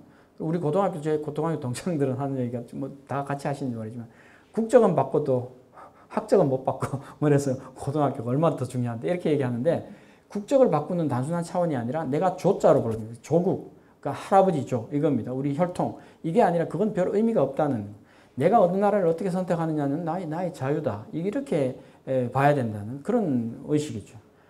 그 말은 국가도 국민에게 자신의 국민으로서의 그 어떤 뭐 서비스나 대접을 해줘야 되는 거죠. 만약에 그렇지 못하는 국가가 있다면 국민들이 국가를 버리고 가도 된다는 겁니다. 그 일종의 그런 관계. 국가도 사람도 어쨌든 국가를 선택할 권리가 있다. 이것은 이제 이때 얘기도 나왔지만 최근에 이제 뭔가 경제학자 중에 최근은 아니지만 어쨌든 20세기 경제학자 중에 이제 미제스라는 혹시 들어보셨는지 저는 전혀 한국인 잘 모를 겁니다. 미제스라고 오스트리아 학파라고 흔히 알려진 미제스라는 분이 있는데 그분은 오스트리아에 있는 경제학자인데 미국으로 망명을 했습니다. 그래서 거기서 이제 거기는 상당히 무정부주의까지 얘기하는 그런 분인데 어쨌든 나라도 스스로 선택할 수 있고 화폐도 스스로 선택해야 되고 뭐 이런 것까지 주장하는. 근데 상당히 그건 조금 비현실적인 것도 있죠. 근데 어쨌든 그런 맥락에 있습니다. 결국은 그런 상황에서 그 얘기를 합니다. 어느 곳이든지 나라를 정할 수 있다. 자, 이것이 자유국가다 인 겁니다. 어디도 그리고 또 여기서는 수도라는 것이 중요한 게 아니다. 정착하는 삶이 아니라 옮겨 다니는 삶을 얘기합니다. 수도라는 것은 지금 우리가 한국 같으면 수도가 서울은 원래 서울이죠. 그러니까 그러면 구미는 원래 구미가 아니었냐. 그렇지만 뭐 그런 얘기가 아니라 우리는 원래부터 조선시대부터 뭔가 하면 절대 왕권 혹은 고려 혹은 조선시대부터 절대 왕권이 있었기 때문에 그때부터 수도가 있는 거죠. 그렇게 됐는데 중심적인 도시입니다. 수도는. 그러니까 서울에 있으면 좋은 거죠. 그 다음에 이거는 프랑스하고 똑같습니다. 파리에 있으면 좋습니다. 영국하고 똑같습니다. 런던에 있으면 좋습니다. 다 그렇게 하는 거죠. 그러니까 그런데 독일은 사실 그런 데가 없어요. 독일은 베를린이 없습니다. 베를린은 수도라고 행정적인 수도긴 하나 혹은 정치적으로 수도긴 하나 그러나 중심적인 도시라고 누구도 생각지 않습니다. 물론 인구로 보면 제일 많죠. 300만이기 때문에 엄청나게 많은 거죠. 독일은 50만 이상이 되면 대도시입니다. 그런데 뭐 그렇게 보면 많지만 어디도 그렇게 서로 중심적인 도시라고 인정을 하지 않습니다. 자신들이 다 자치가 있는 거죠. 이런 점에서도 역시 여기서 얘기하는 게 있습니다. 그러니까 수도를 인정하지 않는다. 이 얘기가 독일이 그런 거죠. 이웃 나라는 그런 나라가 없습니다. 중앙집권이었죠, 전부 다. 그래서 그 얘기도 여기서 하고 있습니다. 그 다음에 그러나 그 외에 또 필요한 것은 뭡니까? 자기 자신에서 첫 번째는 자기를 찾는 일을 하는 사람. 이것이 중요하다 이거죠. 그러니까 그런 일을 하는 것이 중요하고 즉 내가 어떤 일을 선택하지만 나를 위해서 선택하는 거죠. 내 자신을 찾는 거. 그겁니다. 인생에서도 아마 그게 더 필요한지도 모르죠. 두 번째, 어떤 목적이 있어야 됩니다. 어떤 목적을 향해서 가야 되고 그리고 그 목적이 현실성이 있어야 되는 비현실적인 어떤 이상의 목적이 아니라 현실성 있는 목적을 가지고 살아야 된다 이거죠. 그리고 나서 만약에 전혀 현실성이 없는 것을 찾는 데는 조금 더 생각해보라 이런 얘기를 하는 거죠. 그런 얘기를 두 번째에서 얘기하고 있습니다. 그러면서도 어떤 공동체가 유지돼야 된다 이겁니다. 그리고 쓸모있는 인간은 서로 관계를 맺어야 된다 이겁니다. 그러니까 조국을 선택한다고 뭐 이렇게 하는 그게 아니라 공동체를 맺어야 되고 의식을 가지고 있어야 된다 이겁니다. 그리고 그러면서 항상 내가 어느 지역에 있으면 어디 애국주의가 있죠. 무슨 애국주의입니다. 고향 애국주의가 있습니다. 독일말에 하는 얘기를 우리말로 옮기면 그렇습니다. 고향 애국주의. 고향 애국주의라는 건데 독일은 고향 의식이 더 강합니다. 우리보다. 자치 의식이 더 강했기 때문에. 그런데 고향이 제일 좋다. 이것도 사실은 별로 안 좋은 거죠. 그러니까 그런 게 아니라 어떤 애국주의니 국가주의니 혹은 어디에 정착, 고착. 그건 사실 저는 이념도 그렇다고 생각합니다. 이념도 생각이 고착화되면 안 되는 겁니다. 그러니까 유연해야 되고 다른 사람의 생각을 인정해 줘야 되고 서로 교류가 돼야 됩니다. 그래서 그런 것들. 그게 바로 마지막에서 이 세상은 이렇게 흩어져 살라고 넓다. 이 얘기는 그렇게 저는 해석하고 있습니다. 그래서 그런 의미를 여기서 이주자 집단, 즉 이민자 집단에서 대표가 얘기를 하는 것이 나오고 있습니다. 거기에 비해서 어떤 사람은 정말 제가 빨리 왔네요. 어떤 사람은 마지막으로 유럽에 정착하겠다는 미국으로 갔다가 신세계로 갔다가 다시 또 유럽으로 돌아온 사람이 있습니다. 거기에 오도아르트라는 사람이 있는데 그 집단의 사람들은 유럽은 미국보다 훨씬 더 안정된 사회고 그 다음에 아까도 얘기했던 소유권이 인정되는 사회고 그 다음에 전통이 있고 그걸 잘 살리면 더욱더 좋은 사회가 된다라는 그렇게 주장하는 집단이 있습니다. 그 집단이 얘기를 뭔가 하면 거기에서는 여기 보면 좀 마지막 첫 번째 인용에서 마지막 후반부에 보면 새로운 세기가 우리를 원조하러 와주었고 시대가 이성대신 등장하여 시대에 의해 확대되어진 마음속에서 더 높은 이익이 낮은 이익을 쫓아내야 한다고 말입니다. 이건 뭡니까? 이 얘기는 이건 번역에 신경 쓰지 마시고 이것은 보면 그 당시의 생각들이 18세기 말 혹은 19세기 초에는 이제 계몽의 시대입니다. 그러니까 새로운 세계관의 시대죠. 군주와 귀족이 없어지는 시대입니다. 시민들이 주체가 되는 시대죠. 그 말은 뭔가 하면 시민들의 능력과 그 다음에 이성 이것이 중요한 시기죠. 그래서 여기 이성이 나옵니다. 그 말은 뭔가 하면 옛날에는 태어나게 어떻게 태어났느냐. 집안이 요즘 말은 우리 한국에 또 금수저 얘기를 하는데 실제로 금수저가 있는지 모르지만 그런 얘기는 별로 위험한 얘기죠. 그러니까 금수저의 논쟁이 나온다는 것은 집안이 중요한 게 아니고 태어난 뭐가 중요한 게 아니고 옛날만 귀족이죠. 그런데 그것이 아니라 자신의 머릿속에 뭐가 있느냐 이게 더 중요한 거죠. 너는 뭘 할 수 있느냐 이 능력이 중요한 거고 그 다음에 너는 어떤 것을 만들어내느냐 그 업적이 중요한 거고 이겁니다. 그런 것에 의해서 평가를 받아야 된다. 그런 시대가 됐다 이겁니다. 그런 시대가 됐기 때문에 그래서 다른 낮은 이익이라는 것은 바로 그겁니다. 더 높은 어떤 이상이라는 것은 그것을 중심으로서 움직여야 된다. 그런 사회를 건설해야 된다 이겁니다. 그래서 계몽주의의 일종의 뭔가 하면 시각을 보여주면서 또 다른 계몽의 시각을 보여주는 거죠. 앞에도 계몽이었고 뒤에도 계몽입니다. 그러니까 처음부터 끝까지 다 계몽의 얘기입니다. 그런데 독일을 떠나려는 사람이나 독일에 있으려는 사람이나 다 계몽의 시각을 가지고 있죠. 이것들이 전부 다 계몽의 그 어떤 내용 안에 들어가는 겁니다. 그리고 그 밑에 보면 늙은 이에게는 휴식과 품위를, 젊은 이에게는 일자리와 아내를, 서로가 맺게 되면 아담한 작은 집도 짓게 되고 정원도 울타리도 둘러싸 이웃과 마음이 연다. 이 말은 다른 사람 아담한 작은 집을 짓는다 이 말은 자기 재산을 인정해 주는 거죠. 그렇다고 해서 대주주가 그것을 자기 재산으로 전부 다 귀족 같은 대주주가 자기 재산으로 주장하는 뜻은 아닙니다.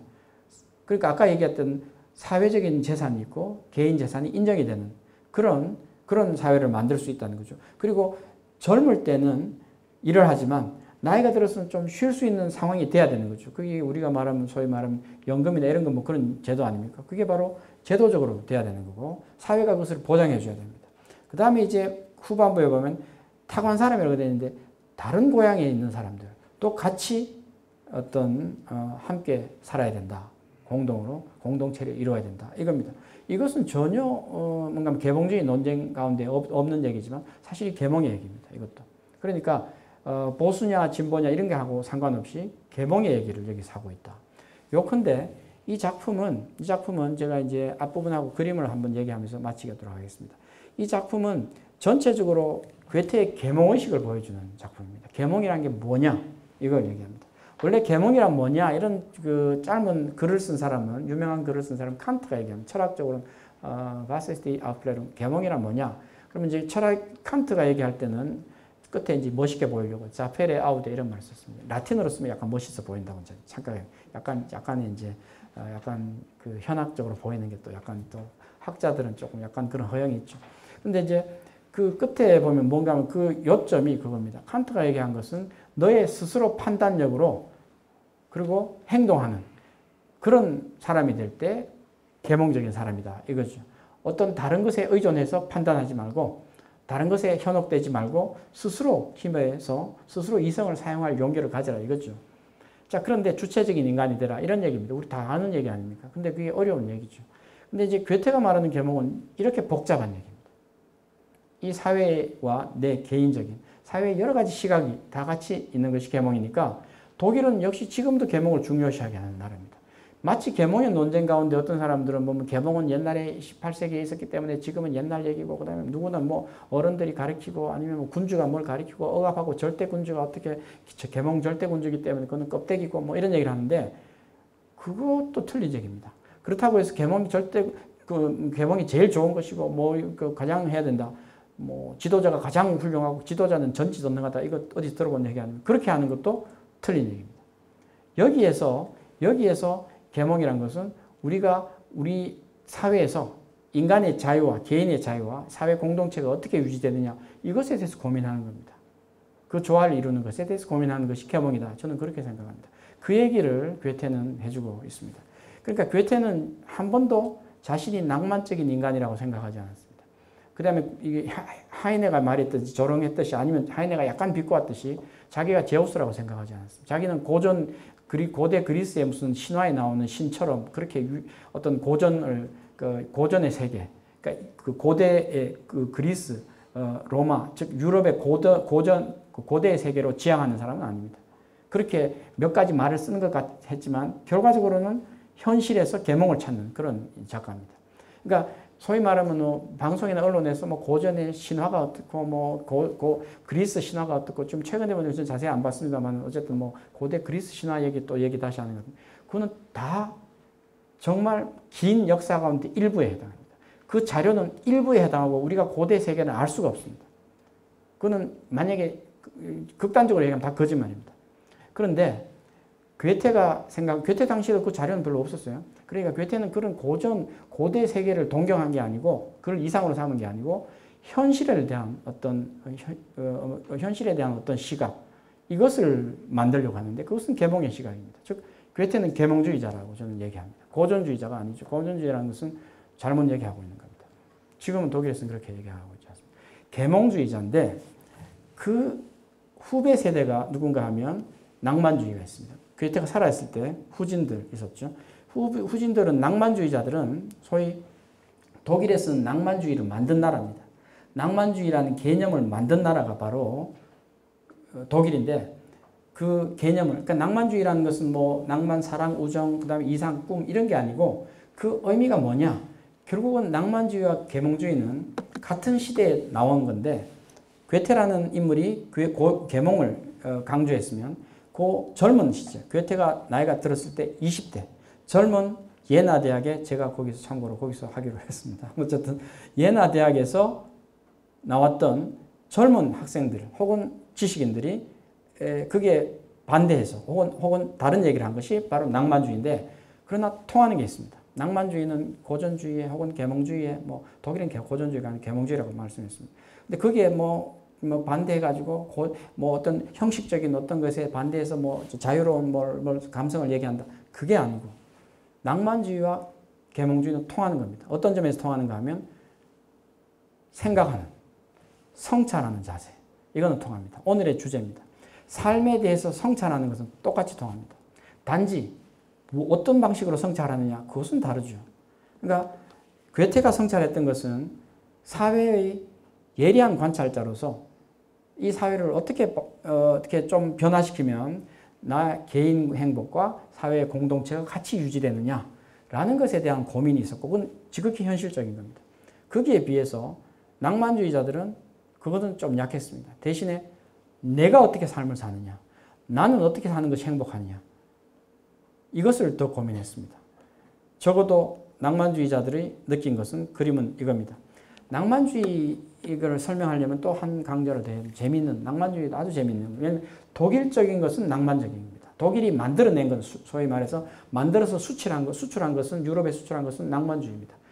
계몽이라는 건 유럽적인 현상이고 독일적인 특징은 괴테에서 볼 수는 있으나 다 유럽적인 겁니다. 그러나 독일에서 만든 거라고는 낭만주의죠. 그래서 그 얘기는 뭐 조금 다음에 할 수 기회가 있으면 하겠지만 하면 뭐 어쨌든 지금은 오늘 여기에서 화가 하나를 소개하겠습니다. 독일 낭만주의 화가 중에 인기 있는 혹은 유명한 화가가 카스파 다비트 프리드리히 밑에 이제 있죠. 여기에 있는데 카스파 다비트 프리드리히인데 이 그림을 보면 지금 시간이 없기 때문에 여기 그림에 대표적으로 나와 있는 어떤 제목을 보면 Der Mensch am Meer인데 바닷가의 승려입니다. 바닷가의 승려. 승려인데 승려처럼 보입니까? 승려처럼 안 보이죠. 이제 화질이 좀. 사람이긴 사람이나 승려라는 것은 구도자 아닙니까? 구도하는 사람이죠. 근데 바닷가에 있는데 바다의 승려는 중요하지 않습니다. 승려는 중요하지 않고 자연이 중요하죠. 하늘과 바다와 땅이 하나로 연결되어 있습니다. 장엄함을 느끼는 위대한 자연 가운데서 인간은 얼마나 별거 없이 보이는 겁니까? 그걸 느끼면서 자신이 인간도 이 자연 가운데 그냥 미물이다라는 것을 느끼는 순간 그런 느끼는 사람은 바로 낭만적인 사람입니다. 아까 얘기했는 괴테하고 조금 다른 방식이죠. 생각하는 방식. 그 다음에 옆에 그림에 또 보면 여기에 보면 이겁니다. 역시 두 사람이 나오는데 사람이 중요하지 않습니다. 사람은 이 뒷면에서 보는 거죠. 여기에서 보면 달을 보고 있죠. 여기서 뭘 합니까? 달을 보면서 자연을 탐구하겠다는 게 아니고 자연 얘기 오늘 조금 못해서 좀 유감이지만 다음 또 시간이 되면 다 하겠습니다. 탐구하는 게 아니라 자연을 보면서 자신을 생각하는 겁니다. 인생을 생각하는 거죠. 그래서 그런 성찰적인 자세 이런 것들이 여기도 마찬가지 그런 태도입니다. 이 거친 바다와 같은 인생에서 내가 어떻게 살아야 될 것인가를 깨닫고 깨달음을 찾는 사람이 바로 낭만적인 사람이죠. 그래서 그런 얘기들이 우리가 볼 수 있는 얘기입니다. 해가 질 때 두 사람이 또 보고 있으면서 낙조를 보면서 일몰을 보면서 생각하는 장면이죠. 자, 이런 것들을 보면 인간이 얼마나 소위 말하면 낭만주의에서 말했던 이 사상 중에 처음 나온 사상이 원조가 바로 생태주의라는 겁니다. 우리가 인간은 동물과 식물과 광물과 똑같은 자연의 하나의 구성 요소이고 손님일 뿐이지 주인이 아니죠. 바로 그런 겁니다. 자신의 얼마나 미미한가를 깨닫는 순간 바로 그것은 낭만적인 사람이다. 이렇게 말할 수 있습니다. 그런 성찰의 두 자세가 바로 독일 문학에 연관이 되어 있고 이것은 삶과 연관이 되어 있다. 이렇게 말할 수 있습니다. 자, 시간상 제가 약속한 시간보다 4분이 초과했습니다. 그래서 일단 여기서 마치고 질문을 한번 들어보도록 하겠습니다. 자, 질문이 있으면 질문 한 2개 정도 사실 저는 질문이 사실 많기를 원하는데 어떤 질문도 좋습니다. 근데 제가 너무 말을 빨리 했고 어려웠습니까? 예, 그런 문제점을 항상 들었습니다. 예, 그랬는데 네. 갑자기 생각나는 건데 요새 이제 열로 하는 단어가 많이 쓰고 있는데 교수님께서는 이제 낭만주의하고 열로하고 한번 영화를 좀 실 수 있습니다. 그 욜로라는 게 자기만의 삶을 즐긴다는 뭐 그런 거죠. 그렇게 보면 사실 낭만적인 자세라고 할 수 있습니다. 어느 정도 통하는 게 있습니다. 그래서 낭만적인 사람은 일반적으로 얘기하면 낭만적인 사람은 감정적이고 감수성이 좋고 이성적인 사람은 계몽적인 사람 쪽이 또 많습니다. 그렇게 얘기할 수 있으나 뭐 약간은 맞죠. 그러나 서로가 보완해야 되는데 서로 치명적인 약점이 사실 있습니다. 낭만적인 사람이 못 보는 것은 어떤 경우에는 현실을 보지 못합니다. 그러니까 욜로도 아마 그럴지도 모르죠. 현실을. 그러니까 또 다분히 충동적일 수도 있습니다. 아닐 수도 있습니다만은. 왜냐하면 왜 제가 그렇게 느끼는가 하면 원래 인간의 감성이 그렇습니다. 오늘은 되게 내가 만족했고 이 삶의 그 방식이 나는 정말 좋은 것 같고 그러다가 내일 가면 그게 내가 왜 그렇게 했는지 모르는 정도로 후회가 있을 수도 있고 그게 바로 내가 왜 그런가 하면 내가 이상한 인간인가 그게 아닙니다. 인간의 감성이 원래 그런 겁니다. 그러니까 욜로라는 것도 사실은 그 순간은 있을 수 있으나 그러나 과연 그것이 평생에 그렇게 계속될까? 사실은 저는 조금 뭐 어떤 방식인지는 모르지만 그건 구체적인 경우에 따라 다르지만 그래서 그것들이 낭만적인 시각과 제가 계몽적인 시각을 둘 다 오늘 같이 얘기하려고 보니까 내용이 많았는데 그 얘기로 보면 계몽적인 시각은 현실에 대한 어떤 정확한 자각을 하는 것, 이것도 같이 계몽적인 시각입니다. 그것이 같이 합쳐져야지, 즉 조화를 이루어야지 서로 균형을 잡으려고 노력해야 됩니다. 그러니까 조화라는 것은 뭐 5대5가 아니라 항상 이것이 뭐가 할 때 균형을 잡으려고 하는 어떤 뭐 노력이 있어야 되는 거죠. 그러니까 그런 노력을 해줄 때 비로소 뭔가 하면 더 성공적이지 않냐. 욜로도 성공적인 어떤 게 되지 않을까. 즉 낭만적인 시각과 계몽적인 시각은 서로 균형을 잡으려고 노력해야 됩니다. 서로 배척하려고 하는 게 아니라. 그래서 뭐 그런 것들이 중요하지 않을까 이렇게 생각합니다. 뭐 다른 예가 있으면 좋겠습니다만 구체적인 예가 있으면 다음번에라도 언제라도 하면 저도 좋습니다. 그런 예. 혹시 또 질문 하나 더 있습니까? 네네네 보충해서.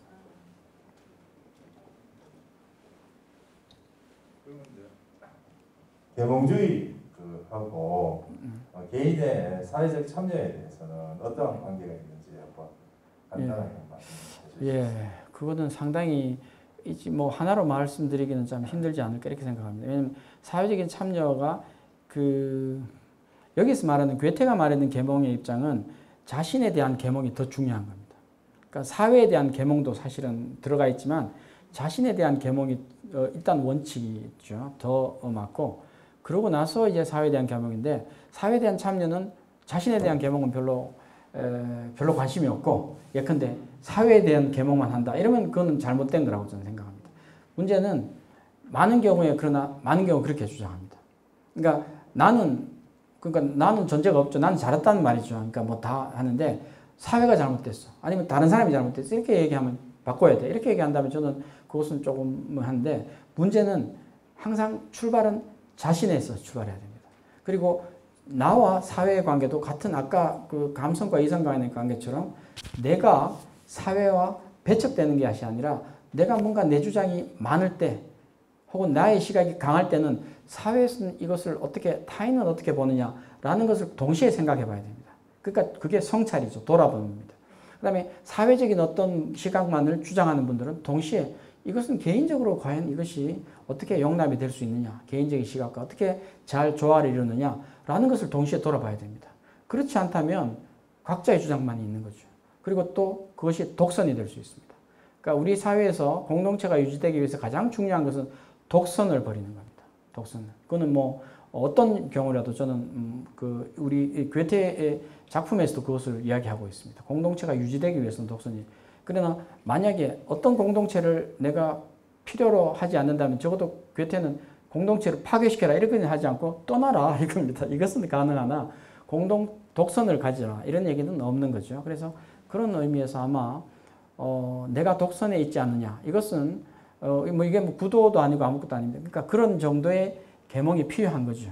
그러니까 그 정도의 계몽에서 아마 계몽의 의미를 찾아야 되지 않느냐. 그것도 좀 뭐 그렇게 이야기하고 싶습니다. 시간으로는 딱 50분이네요, 지금. 그래서 아마 속으로 불안해 하시는 분들이 많고, 지금 빨리 가야 되는데, 그렇게 했습니다. 저도 금방 말씀을 들으니까, 이 얘기를 내가 항상 듣는 얘기지만 너무 많은 얘기를 하려고 했구나라는 생각도 듭니다. 그래서, 반성하겠습니다. 다음 시간에는 파우스트는 워낙 뭐 많이 안다는 분들이 한국에 또 많이 또 여러 경로로 통해서 나왔기 때문에 제가 조금 줄여서 오늘 얘기를 다시 한번 조금 더 넣으면서 다시 천천히 혹은 간단하게 해보려고 노력하겠습니다. 자, 오늘 여기서 마치도록 하겠습니다.